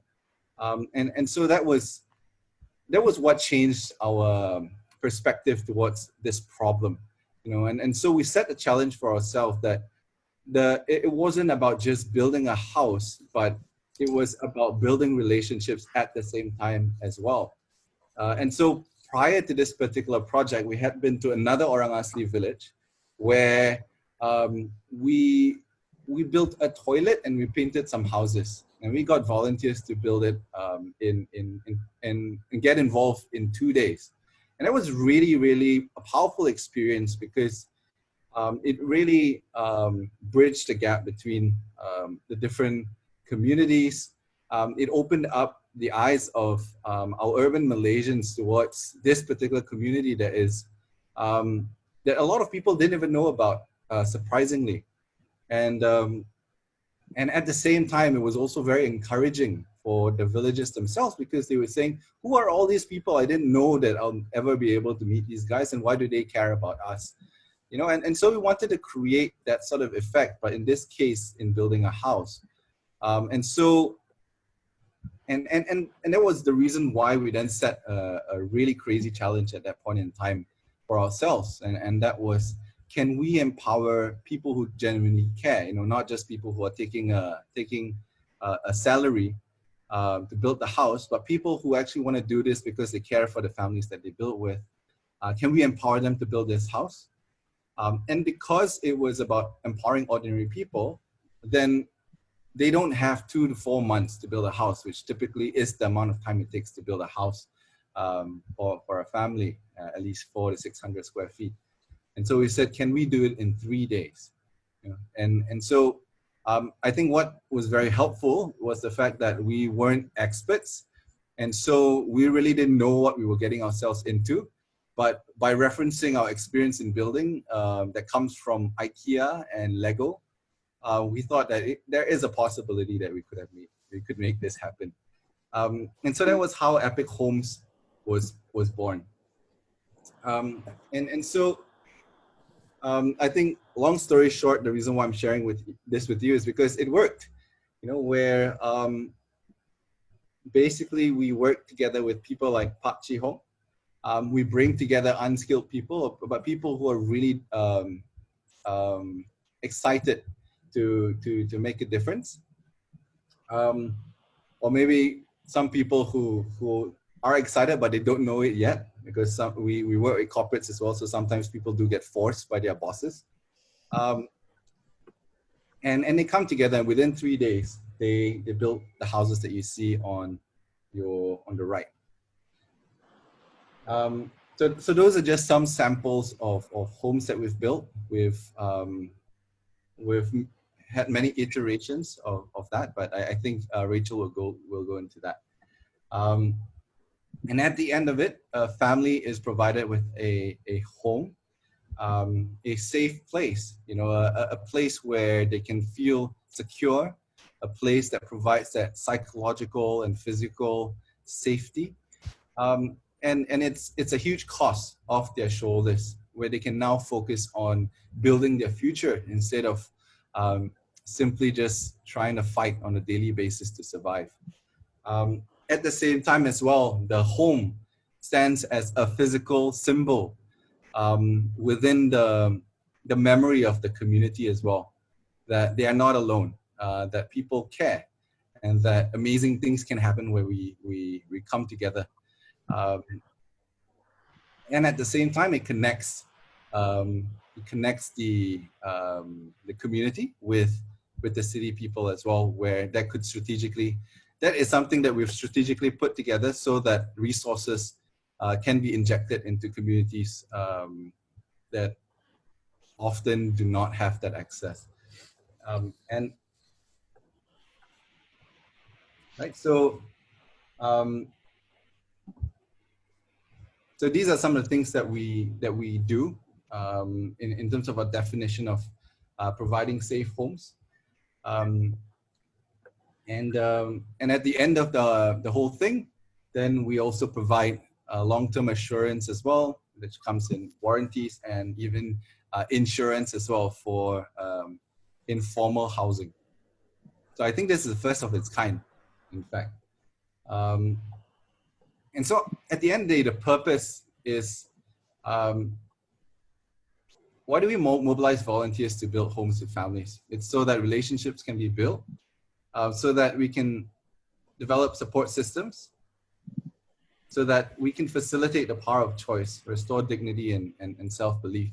And so I think you'll find that in putting up these houses, there's a lot of points where we're interacting together with the community themselves, building that relationship with them, giving them the power to choose what color they want their house to be, although they always end up choosing the same color, how their layout should be, where would they want their kitchen, where would they want their different bedrooms. Although it's still limited, but there is some element of choice of that within that, and they are part of the construction process as well.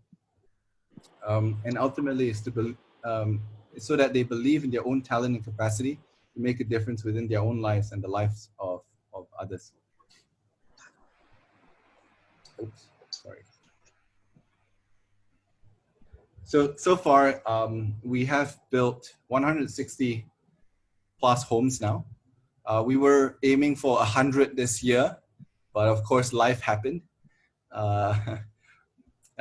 Yeah, so we were looking to ramp up, you know, for those of us from Malaysia. You know, this was our wawasan 2020. Yeah, but we are pretty happy with what we've been able to do so far, you know, seeing that the plan was only to build one house and then get a proper job. We've worked with 16 different villages, and we've got 19 more within our list. We have over 6,000 volunteers. And so these houses are built fully by volunteers. We have what we call a volunteer pathway, where if you come in as a volunteer, you're not just going to be stuck as manual labor, but you can go up the ranks as a recruit, rookie, apprentice, specialist, and master builder. And it's linked to a leadership training program that with skills that you can actually carry over into whatever else that you do in life, whether it's in family, school, or professionally. And yeah, we estimate that the lives that we've touched would be somewhere around 9,000. There isn't a slide for this, but since there were there will be some questions about sustainability of Epic Homes. We started off as a charity project, and we were very, very lucky to have one developer invest in the prototype and lend his architect and engineer and foreman to us. Reluctantly, they came along because their boss asked them to do so. But that gave us the first model for us to put it out there, and that attracted other passionate individuals such as yourselves, who then joined us pro bono, where they would work outside their work hours to help develop different iterations of the home. But we realized that it wasn't feasible for us to continue that way, and also we realized that the cost of a home that we ideally want to build, which would be high quality, would be long lasting, and it would have dignity in it. You know, it wouldn't just be 4 walls and a hanging light bulb. Requires, you know, some focus and attention placed on it. And so, of course, naturally we looked at CSR or foundations to help us out, but it was quite difficult to get that kind of funding for it. 40 to 50,000 ringgit. To a lot of companies, even public listed, it's a lot of money unless you are a flagship program under them. And so back in 2013, we started to experiment and see if there's other methods to get people to give money to us. And so we realized that what we had wasn't just a home, but we had a very powerful experience where time after time we could see people build really good relationships, change their perceptions towards different people groups. And so we were saying that this could make a very powerful team building experience. You know, and so that's what we did. We packaged it as a team building experience. Instead of knocking on CSR doors, we went to a corporate social responsibility, in case you don't know what CSR is. We went to HR and said, hey, we have this team building experience. Instead of paying money to Club Med or to a hotel, why don't you come rough it out, but do something that, you know, people don't normally do, and also fulfill your CSR at the same time. And of course, people said, what kind of stupid idea is that? Are you a con man? Not only do you want to take my money, you want to take my people off the clock, and on top of that, you want me to pay for the people off the clock? You know, you got to be kidding me. And so similar to trying to get the house off the ground, the idea off the ground, it took some convincing, but thankfully, the first company bought into it. We gave a lot of discounts. They did it. They said they loved it. It's the best they've ever done. And they started to recommend it to other people. And so it really snowballed. And so if you look at the 160 homes that we've built, about 60 to 70% of that funding comes from HR, or a combination of CSR and HR funding. And of course, by providing a professional service of the experience, then we make a profit of the experience, not the home, because the home we count as a sponsorship, but the experience of hosting the event itself. We make a profit of that, and that helps to sustain our team. Yeah, so what's next? Especially with COVID and whatnot, we realize that homes is really just one element that's required in order to sustain a community. But what we ultimately want to create is an ecosystem for change, where we're connecting people from different categories. And so we very simplistically put them in 3 different categories. Those that are thriving, so those are people like ourselves, those that are surviving, and those that are striving. And so the idea is to connect people who are thriving, to share resources and their time to support those that are surviving with their very basic needs, and then help facilitate them to the phase where they now start to strive. And where they strive, we're talking about economic activities, talking about education, things that requires a little bit more time to see its results.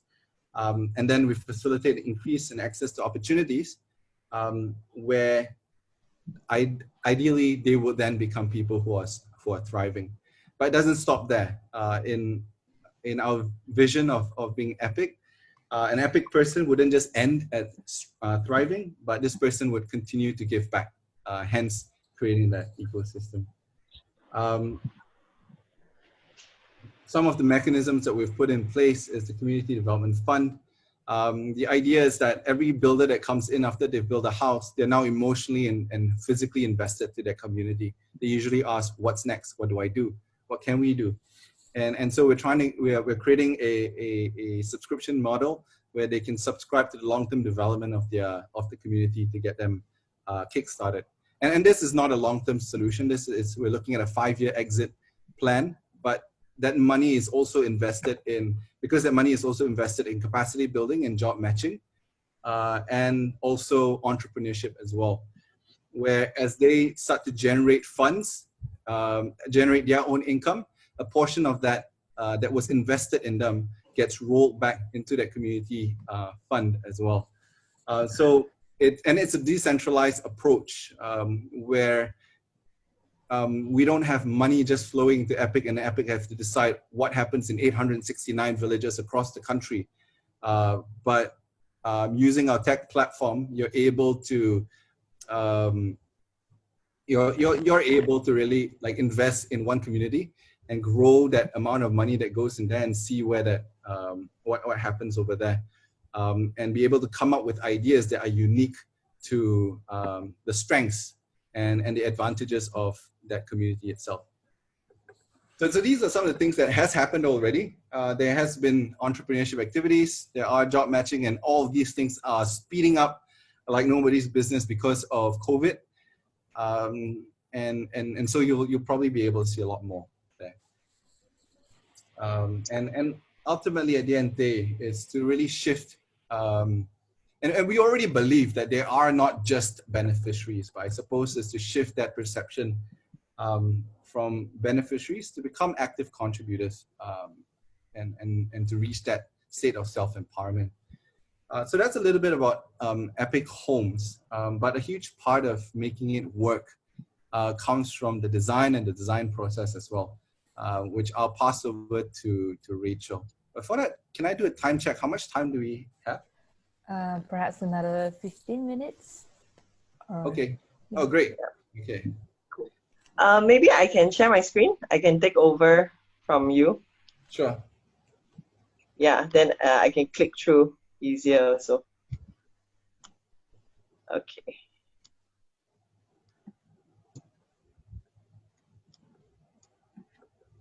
Okay, can y'all see my screen? Yeah. Yes. Oh, oops. All right. Okay, cool. Thanks, Johnson, for the very inspiring story.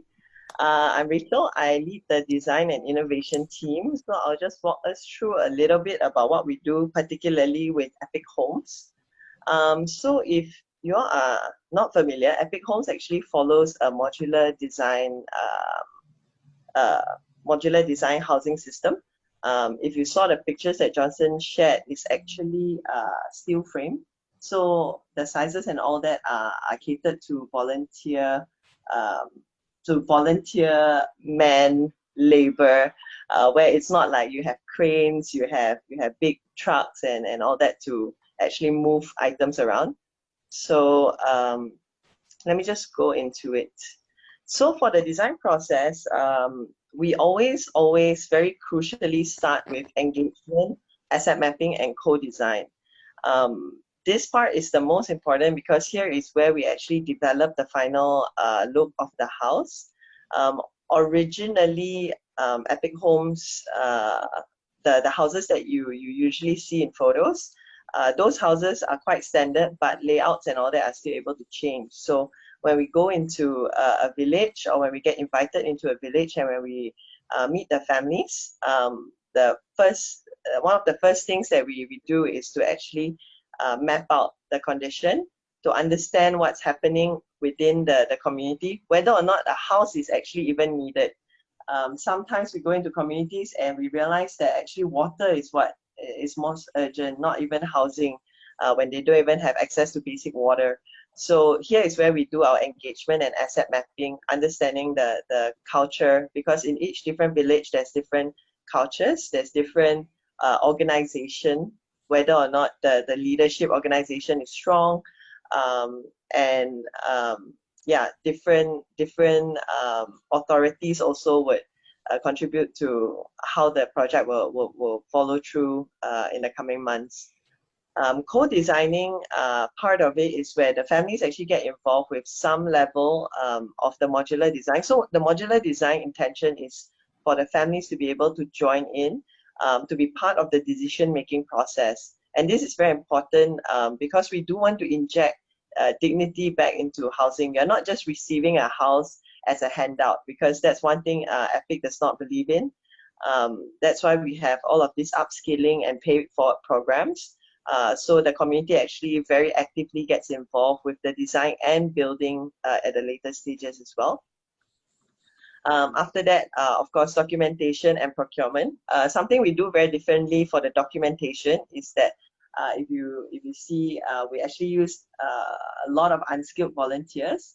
So we document it in the IKEA style booklet, meaning when you reach on site, there is like a literal IKEA style booklet on how to put together a house, and then you just follow the step 1, step 2, step 3, and then volunteer recruitment and the actual building itself. What we also include is actually repairs, refinement, and upskilling. So after the building, we don't just up and leave. Most of the times we will come back for repairs, upskilling, and actually other development within the community. So the housing is actually just the first step, the first platform. We've been in communities for years, and it doesn't stop at a house.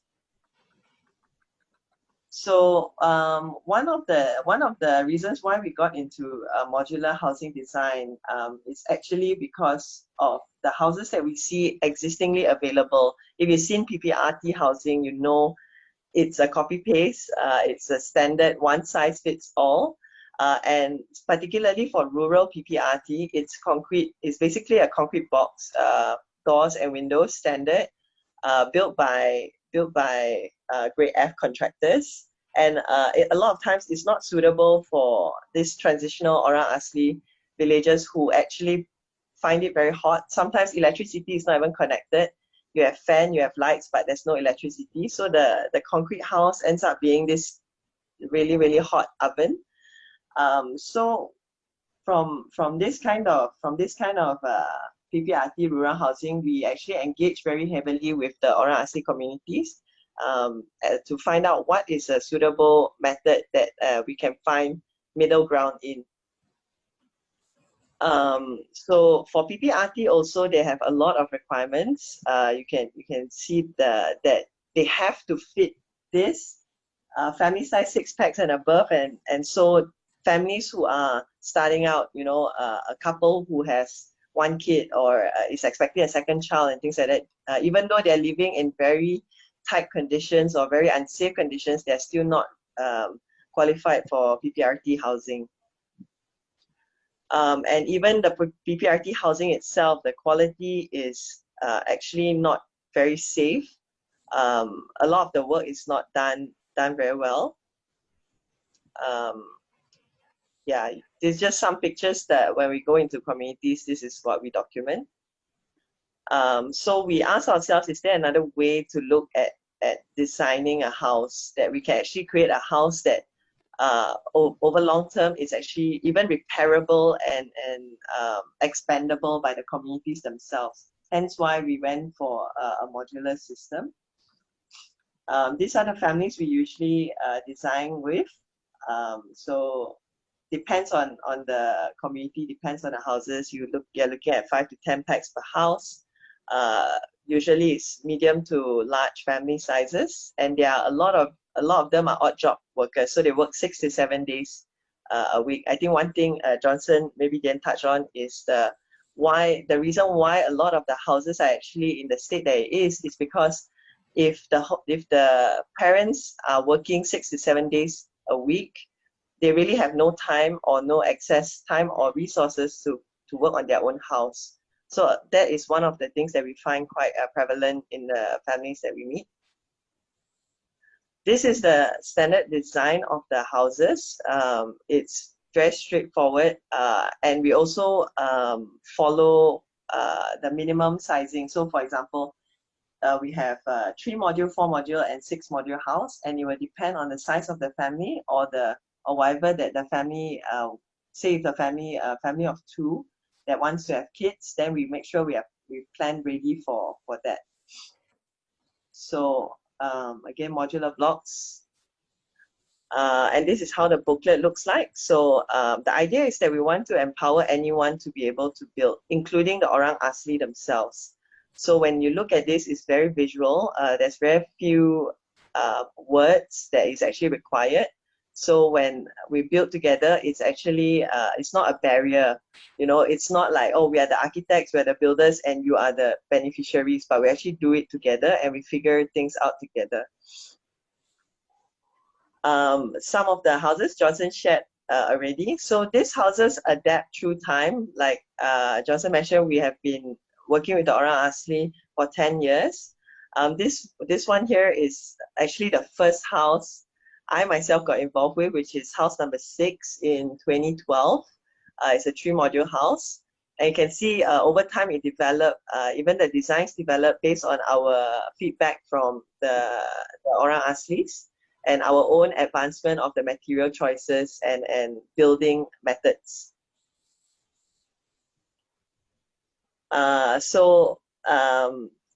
These are some of the extensions that the families actually do by themselves.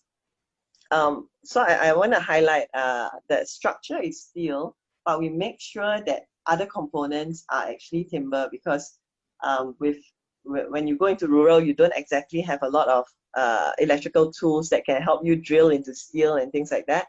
So we make sure there's a lot of wood around so that they can do their own extensions if they need. And a lot of the time they actually extend towards the back, the kitchen, and also the front living for their parking or community kind of hangout area. These are some other houses.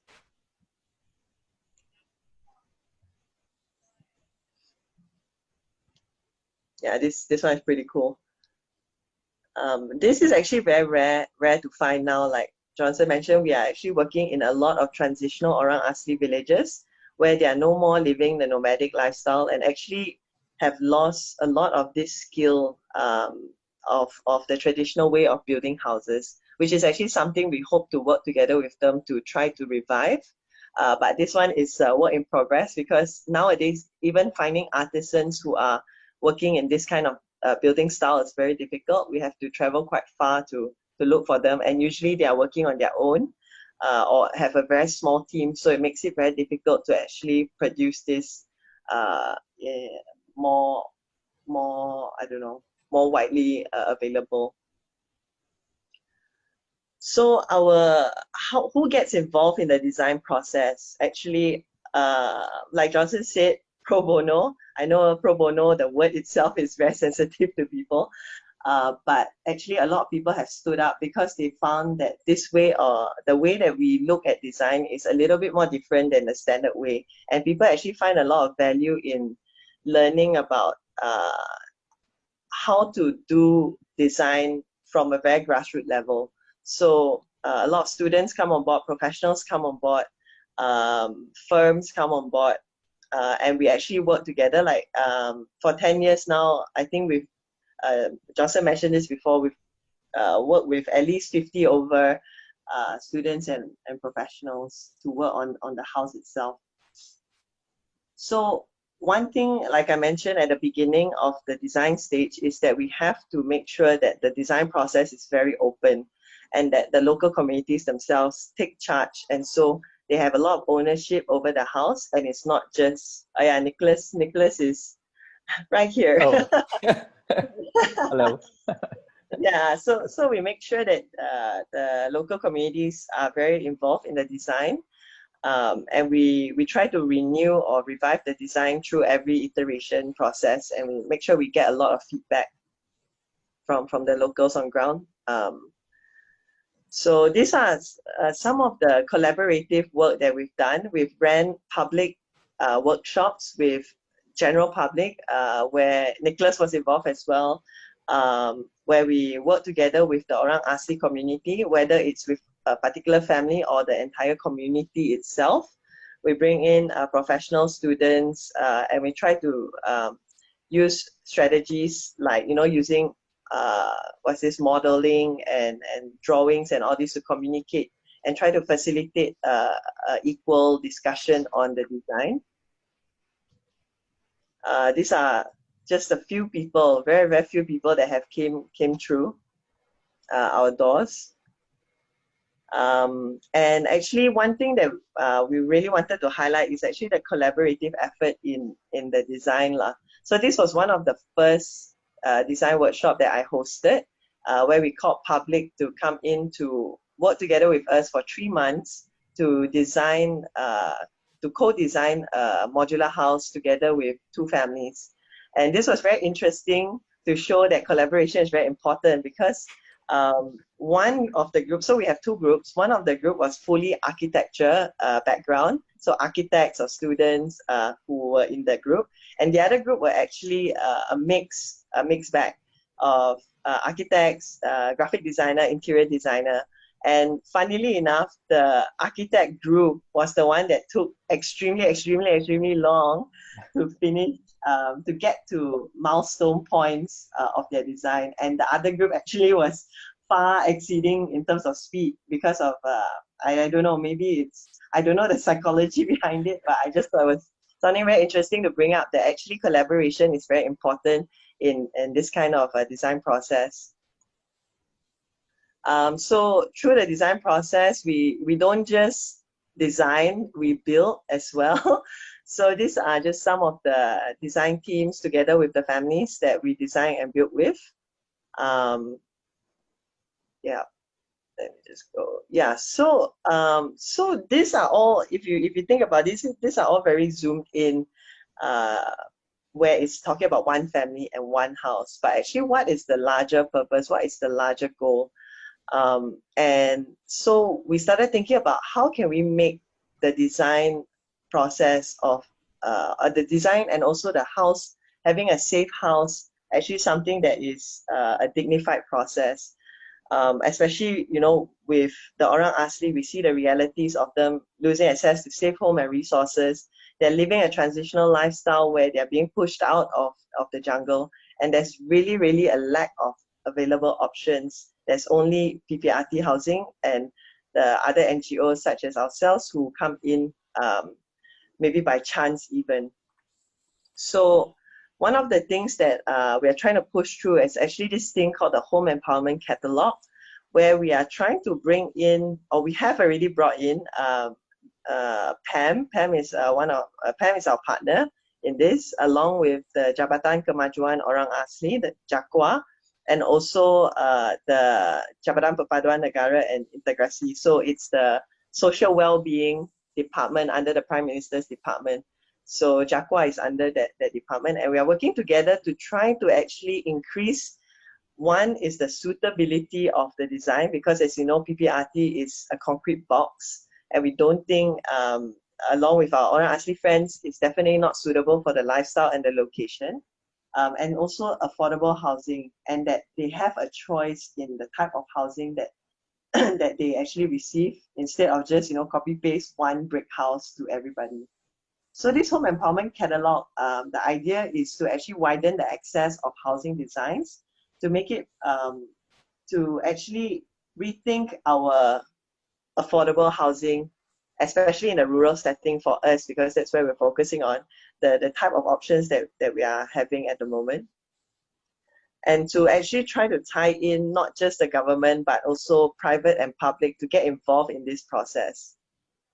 And so we actually launched this last year, and we are supposed to push it through this year, but because of COVID, again, this was delayed, but we're still continuing the conversation. So if you see anything about this, you know that you can ask us if you want any more information. We are pushing through this together with Pam and with the ministries. And the idea is that we want to collect as many designs as possible and to expand this catalog through time. So we don't just have one type of PPRT housing, but we actually have a whole diverse catalog. So we worked together with Pam. Last year, Kuala Lumpur Architecture Festival, we ran an international design competition where anyone was invited to join. And we actually managed to compile 247 designs. But this is only just the beginning, because we haven't even brought the designs to the ground, to grassroots level yet, to discuss with the families and to actually co-design together with them. But the idea is that by the end of this year, we will have at least 10 designs that is ready to be mobilized nationwide. And this will not just be mobilized by Epic Homes, but also by JAKWA and by the ministries in rural Malaysia. And so the idea is to actually provide more solutions. These are just some images. It's not actually the houses, but it's just to indicate that we actually do want to look at more options and possibilities. And so it will end up being a home catalog where the homeowners actually get involved with the selection process. I think this part is quite a crucial part in terms of dignity in choice. What actually separates the middle class to the lower class, or to those that are in poverty, is actually the power of choice. A lot of us are able to choose what we want to eat, where we want to stay, what we want to do today. But for the lower to poverty level are often provided for. Their options are given already. So what we want to do is actually try to start expanding on that. So this is just one of the way we are working together, where we're working with Pam to bring in the professional side of things. We're working with the local government and also the ministry to bring in the nationwide Orang Asli network. And where Epic Homes come in is actually through community engagement, design coordination, and the things that Joseph has mentioned before with what Epic Homes does. We are hoping, so we actually also have a tech platform for this. We are hoping to actually coordinate a lot of the designs on a crowdsourcing online space where the design actually will be available to anyone. Because the idea is that we want to create a community where we support each other. And a lot of times we already have designs for stuff. We have designs for toilets, we have designs for houses, but you build it once and that's it. Whereas this platform looks to actually bring in all of these designs so that someone else also can benefit from the effort and work that has already been put through for a design. So the idea is that you have all these selections of different things. NGOs can buy it, and it can be open source also. If a designer decides to not charge for it, it can just be offered for free.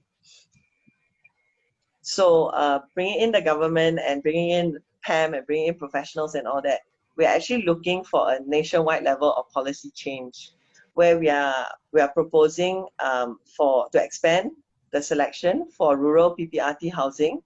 We want to get involved in actually the process of how a person gets a house, or actually the whole process has to change, because you're not given a house. You're actually now participating in selecting the house of your choice. And we are also trying to push for review for the designs every 5 to 10 years. And also we want to set up a model for cross-sectoral collaboration. So not just the government has to bear everything, but we hope to mobilize faster and better when we collaborate. So this is a small little recruitment. Also, if you are interested, we actually do need more design teams, design firms, architecture students, professionals, etc., to join us on this journey. It's a huge collaboration effort, and if you are interested, you all can let me know. I'm sure they are. But yeah, that is it from my side. I hope I didn't take too long, and I hope it makes sense. Thank Awesome. you. Thank you. Thank you. Thank you, Johnson and Rachel, for the wonderful presentation. So I don't have any questions on my end, because I've kind of been along with you guys in the journey. Of course, I have some questions back in my head, but I think you kind of sort of answer it. But I don't know, Joyee, do you have any questions? Yes, I do. I mean, if I were to just draw like a very quick comparison with the speakers earlier, I think Epic definitely come a long way. Like, it's in 10 years. So I think a lot of areas has been, how to say, well taught or has been resolved. So I'm just wondering that, what would you say the biggest challenge that you have came across, and also up until today or even in the future? I'm just wondering.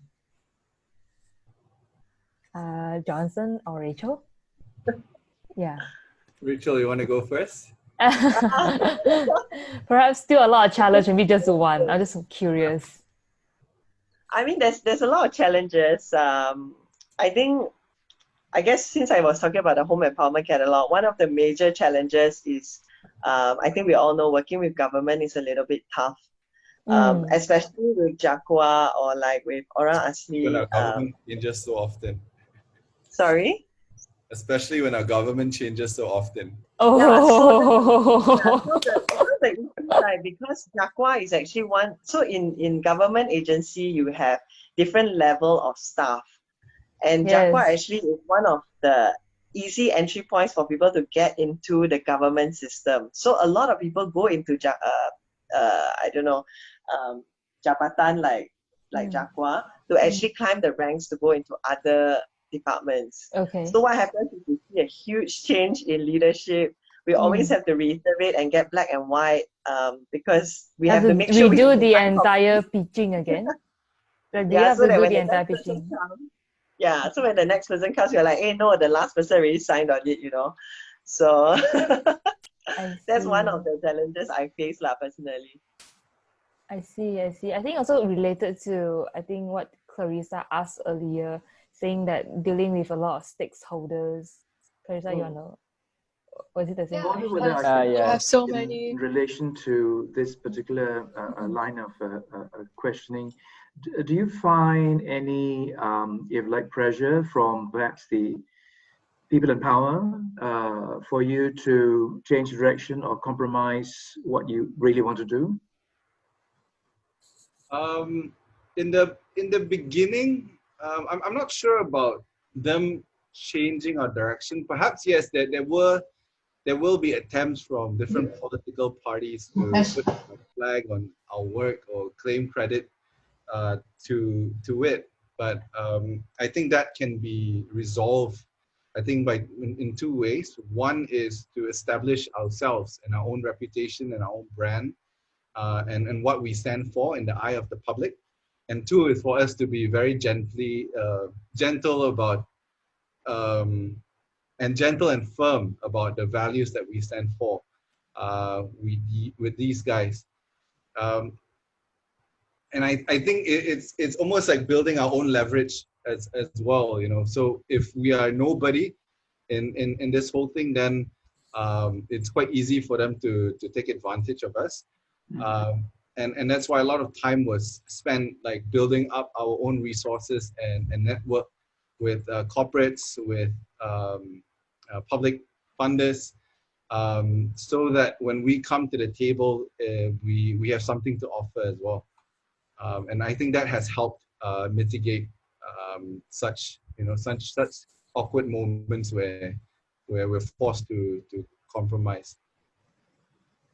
Yeah, but otherwise, we've been very clear in terms of our intention. Whatever intentions that we have, we've not hidden it away, and we try to be as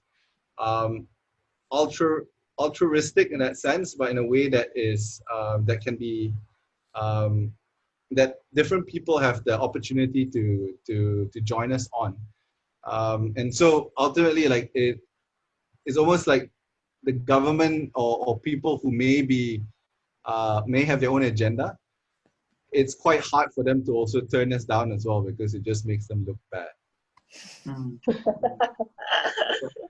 So you kind of sort of built up your political muscle in a way, passively. Yeah. Yeah, great. I'm full of admiration for you guys. Thanks so much. Yes, Nicholas. Yes, yeah. So I was just gonna because we are like kind of running out of but I don't want to take too much of everyone's time, so I'm just gonna read out some questions. And I think in particular from Clarissa, and I think either Johnson or Rachel can ask, because she's asking about how does asset mapping works, like what kind of questions do you understand the culture, and she would like to kind of know how does it feed into the design decision. And Casey also asks, how for the asset mapping, how do you decide who get the benefit? I guess he's actually referring to the houses. Rachel perhaps can describe to you the kind of maybe line of questioning. I don't know how much detail we can go into, but perhaps you could take that one, and then I'll just explain how we prioritize different families. So before, I think as Rachel had mentioned before, we don't go straight in and say, okay, you guys need houses, I'll bring the houses tomorrow. But it usually takes about 2 to 3 months to, in that sense, open up or green light a village. And it would start with that exercise of identifying identifying their assets. But at the same time, there is there is activities put in place for them to participate and determine the selection criteria they would like to use. And so typically we would present, what we normally use with the other villagers as well, and they would either add or subtract to that. So it usually looks like assessing your structural integrity, looking at how much your spatial conduciveness, or what would you like to prioritize more, whether it be children growing up, going to school, or older folks. And once they've determined that, then we start a village-wide survey, or at least to families that are open to participating.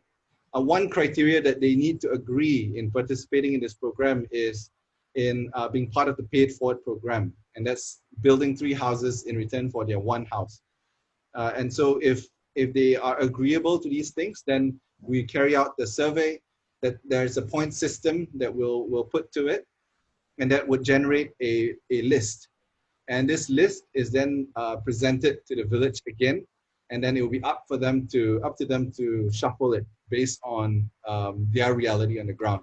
And so typically people would say, I feel like this person shouldn't be here. I think this person should be there. I don't think I should be on top of the list. I think you should prioritize this other person.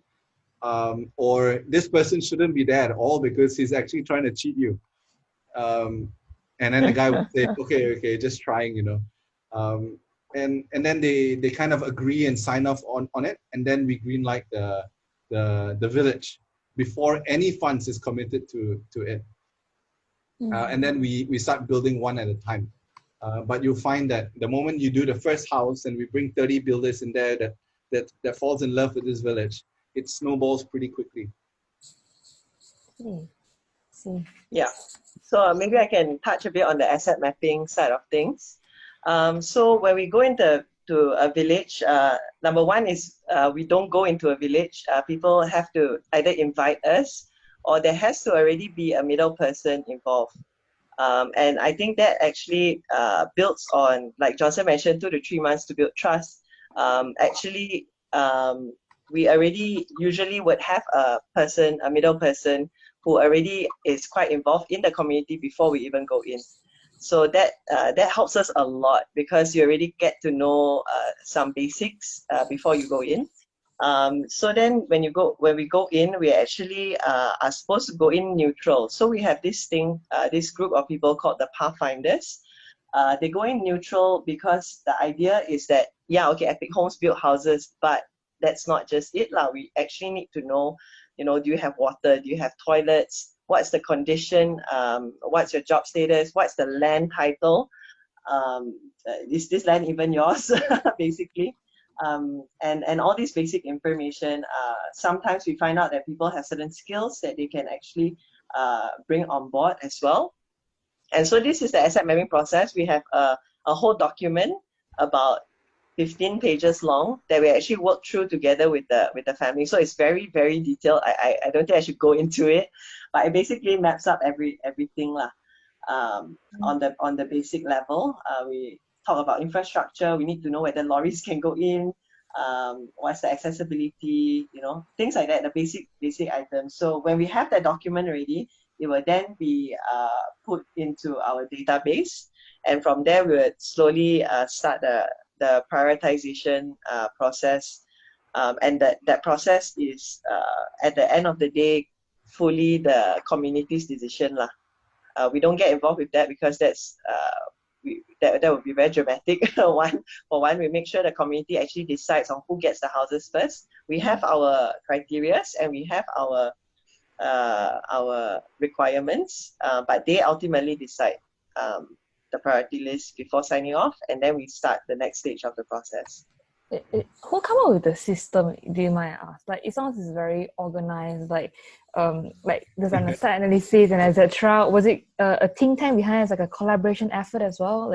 Who trial and error, really. And also every now and then we have experts dropping in and saying, what are you guys doing? I think you can do it this way. Yeah. Quite a humbling process. If you look at our first survey sheet, it was pretty much 4 questions, size 15, with crayon drawings and stuff like that. That's how we... Really? It'd be interesting to see though. Yeah, but I think we are still improving on the process, really. I think it's very important that we take note that it's an ongoing process. When we go in the first time within the 2-3 months, we are hampered by the lack of trust. And so whatever that we can get is just what we can observe and what they are willing to tell us. We've had other experiences where 2-3 years into doing different projects with them, suddenly they come up with this entire village map, showing us where their water sources are, where their burial grounds are, and they can be very organized, but they play dumb at first. They play dumb in the beginning. And then they say, now that we trust you, this is what we have, and so then the idea is that we want to be able to capture that information, which we haven't been able to do that successfully, and so right now what we're also looking at is maybe within the next, the moment we start projects, maybe on an annual basis, we go every 6 months or at least every year, where we go in and then we maybe ask the same questions and try to get deeper with them. But we haven't quite been able to execute that yet because it is quite intensive. But then the mediator, the one that go inside and go and understand them, speaks their language as well, the Orang Asli language. Yes. So normally the ones who are conducting the interviews would need basic bahasa Malaysia. But we've also had people who has joined us that don't speak the language, but can also observe body language, can take pictures, which can turn out very valuable, actually. So much more valuable than the language itself. I wonder if you guys do any cultural mapping or kind of ethnographic studies, because you said each of these villages are different from one another. Yes, I think it happens on a very basic level. the first time we go in. So we definitely don't have it at like a anthropologist level, but we try to at least capture snippets of it to give us a snapshot of the community. I think Clarissa might know some who could, perhaps collaborate. Time to get some expert on board. Cross collaborations. You guys should talk to Arts Ed and what they do. Yeah, but I think whoever wants to join it, I think like if you feel like you cannot commit to the 3 days build, I think they are also looking for volunteers for the Pathfinders to go into the village. So I've seen also the documents. It's actually quite a pretty long set of questions. So I want to touch on Hazik's question. Like, I think perhaps you can clarify, because I'm not really sure what exactly you're thinking about bringing into the urban context. Like, is it the method or? Hello. Hi.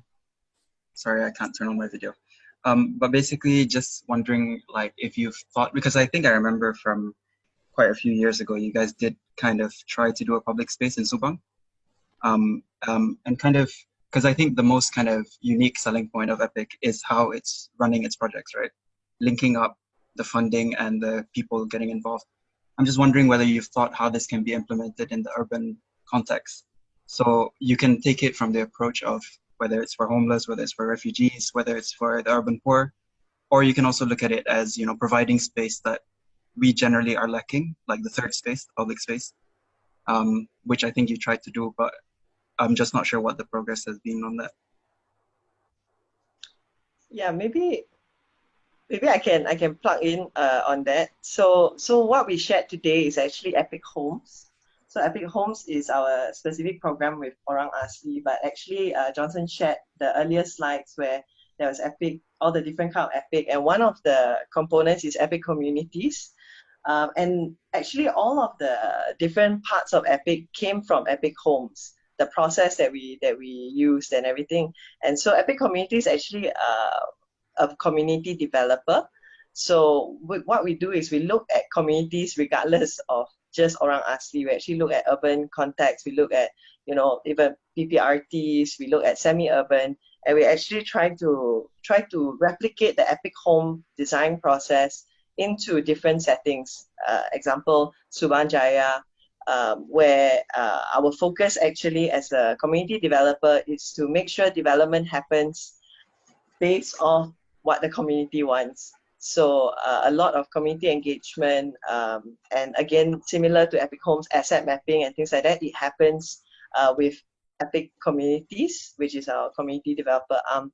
And from there, we are able to see quite a lot of success. So we did Subang, but we also did another community development projects in different PPRTs as well. So these are very urban contexts where we look at their community spaces and try to engage even deeper and even further into what spaces they require, what is the demographic like, what do they like, because a lot of times in PPRT spaces it's either left empty or already put a generic playground right in the center there, and they're like, okay, this is your community space, So we try to replicate what we learned from Epic Homes into the different communities that we're in as well.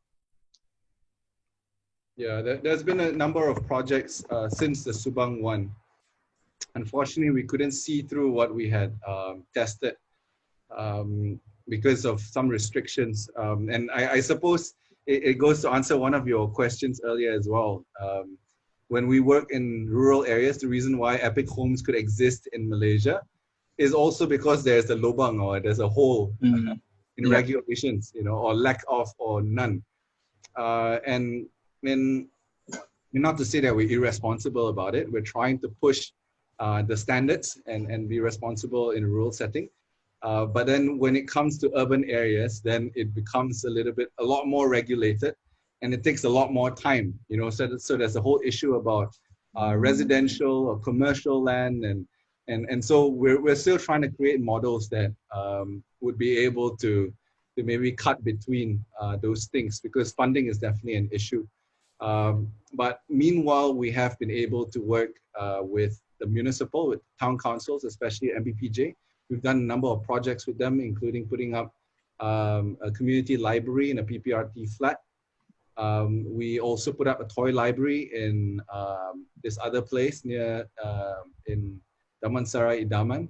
And then thanks to maybe other bodies like the Obama Foundation, we could then put up community gardens and things like that to enable us to go through that same process, but maybe with different outputs. You know, so instead of a house, the physical intervention would vary, but the outcome that we're still looking for is the same.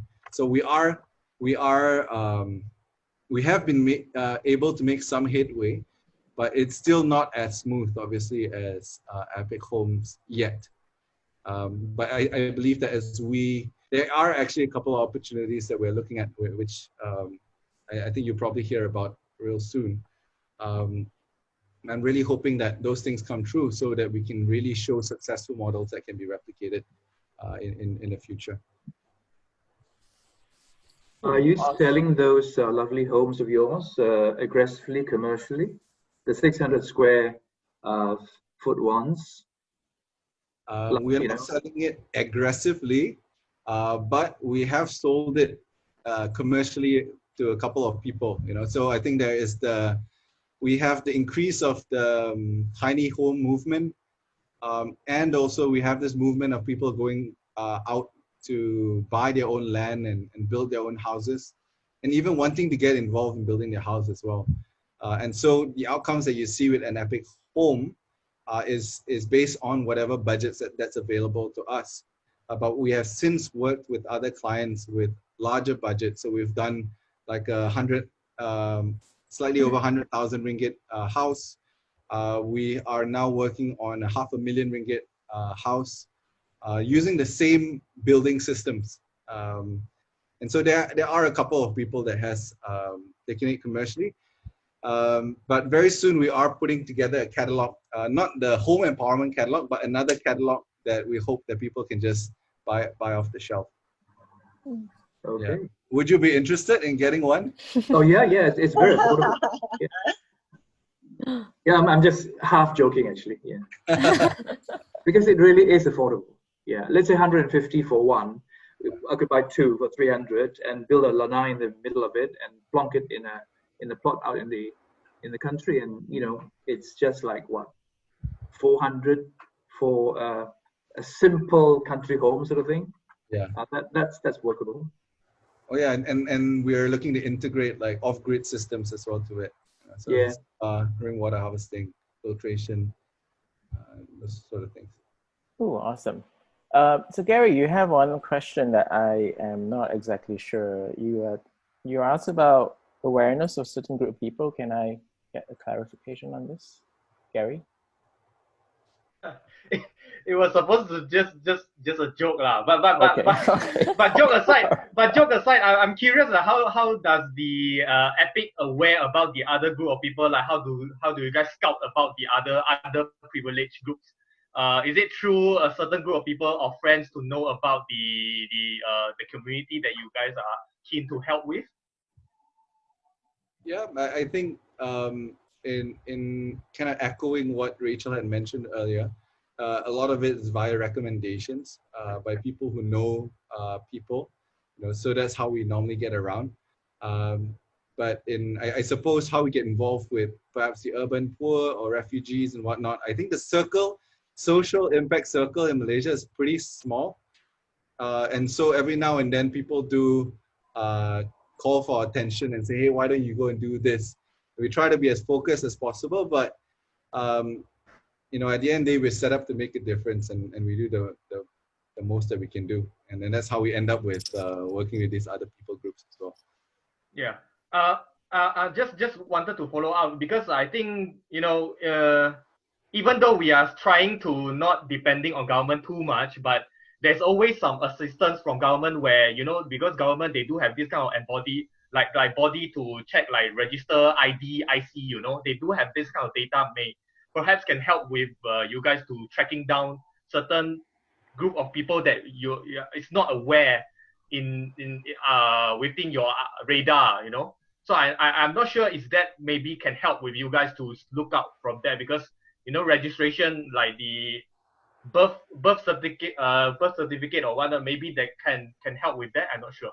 Yeah, I think they do have registries for B40 communities and whatnot. But honestly, it's not very accessible. If you try using some of the government websites and whatnot, you find that it's really difficult to navigate. And also, a lot of the information are not very complete and not updated as well. You know, so if you didn't know, census is done every 10 years, right? So at the end, the amount of grassroots data that's available for action today, right now, what needs to happen is not very precise. And that is why we're actually trying to set up our own database. If you go to sedunia.me and check out the community, check out the OA Collective page. That's our attempt to create a complete database that is available to everybody. And so there are 854 official Orang Asli villages. But the reality is that there are many unofficial or ungazetted villages that makes up close to 1,000 of them. And so because they're not officially registered, they don't qualify for aid, or many times they get overlooked. And so if you look at our database, it's crowdsourced. And so we've got, I would say, the most complete database at this point in time of 900 plus, close to 1,000 villages. Of course, data is still quite superficial, but at least we have the container. And the next step is to apply this asset mapping methodology onto this village so that we have a more complete set.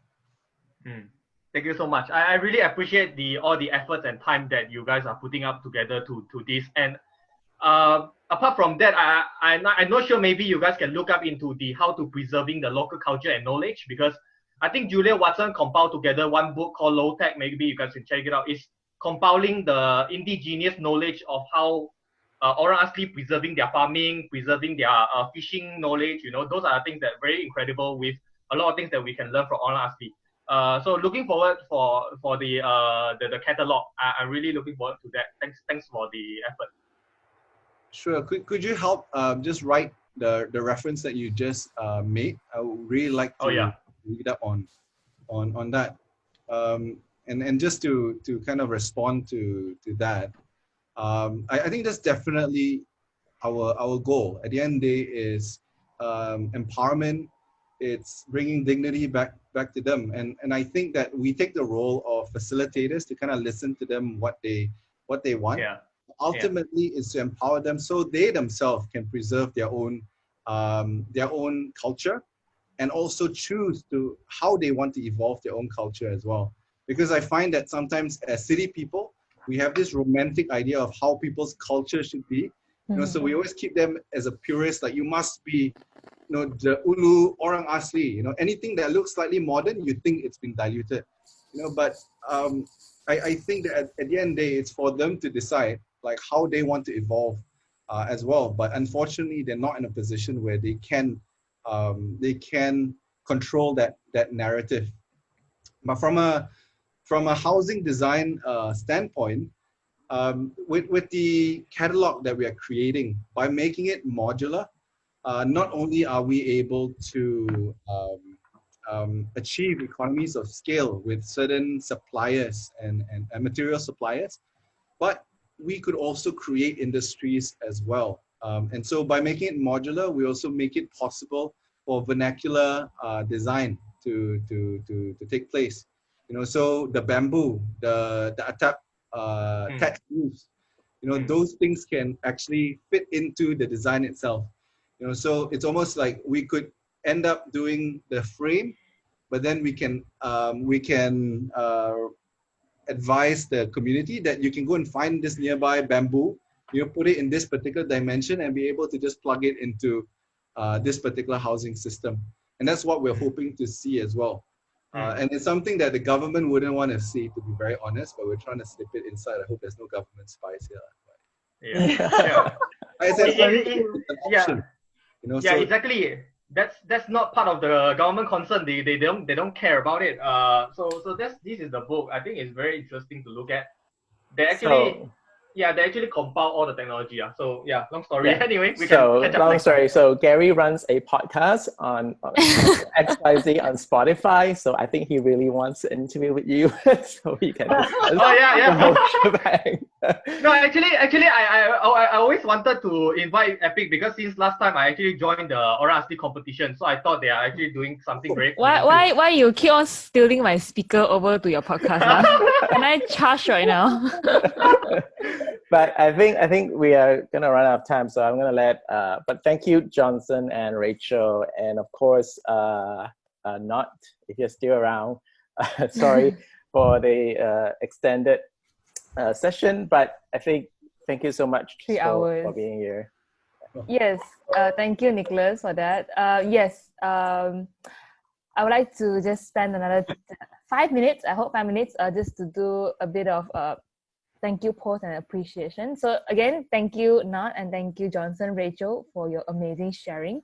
So today marks the 10th sharing of the Concrete Matter design sharing session. So I just want to do a very quick thank you to all of you that actually attended, especially for those who attended for the last night session. Yeah, so thank you.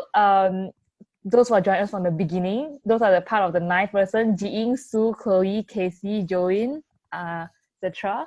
And thank you for those who actually sponsor us, regardless of the amount, Hafrans, Eugenia, Haziq, Amir, Shirley, and also those who support us in the background, like suggesting us speakers, like Joanne, Edmund, Yvonne, Nicholas, Kush. Yeah, and then lastly, thank you to all the previous speakers that have shared with us with your very wise project, very inspiring project. Yes, and then moving on, next week, we will be taking a break because this the 10th session will be marking the end of the season 2. So season 3 will be back on 11th of July. So moving on, there are two changes to be announced. Concrete Matter sharing session will be going as a bi-weekly sharing session, which means there's only twice in a month. Yeah.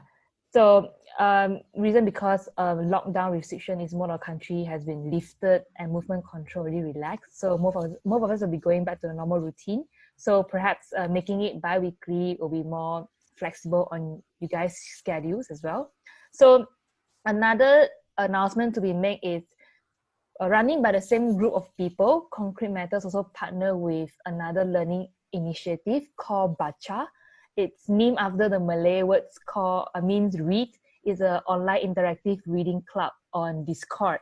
So Discord is another new social media platform. So I will be posting the Discord link as well. So whoever is interested in the reading club can join us in the alternative Saturdays when Concrete Matter is not host. So in a month, there will be the Concrete Matter sharing and then the Baca reading club, then the Concrete Matter sharing and Baca reading club. All right. Yeah, so Nicholas, do you want to further elaborate on that? Nope. Okay. We can post it out. I don't want to take too much of everyone's time. But I think everyone's just tired, brain fried. Yes, but it's a good brain fried. Okay, and so lastly, while most of us are going back to our normal routine, this platform will be continued as a safe space for all of us to learn and share without prejudice, all right? And then those of you who like to donate or just to keep all this session going, regardless of the amount, please do. You can find the link in the email. And then hope to see you all real soon in real life or on the screen again in the coming month. All right, and good luck getting back to the commuting life. Before I end this session, I would like to invite everyone to turn on their video. We're gonna have our mandatory group selfie. All right. Yeah, so this is how it works. So I'm gonna count 1, 2, 3. We're gonna look into the screen and smile outwardly for 3 seconds. All right, 1, 2, 3, smile. Let me just go to the other screen. Smile. Good, thanks. Thank you, everyone. Thank you, guys. Have a good night. Bye-bye. Thanks so much. Thanks so Bye-bye. much. Bye.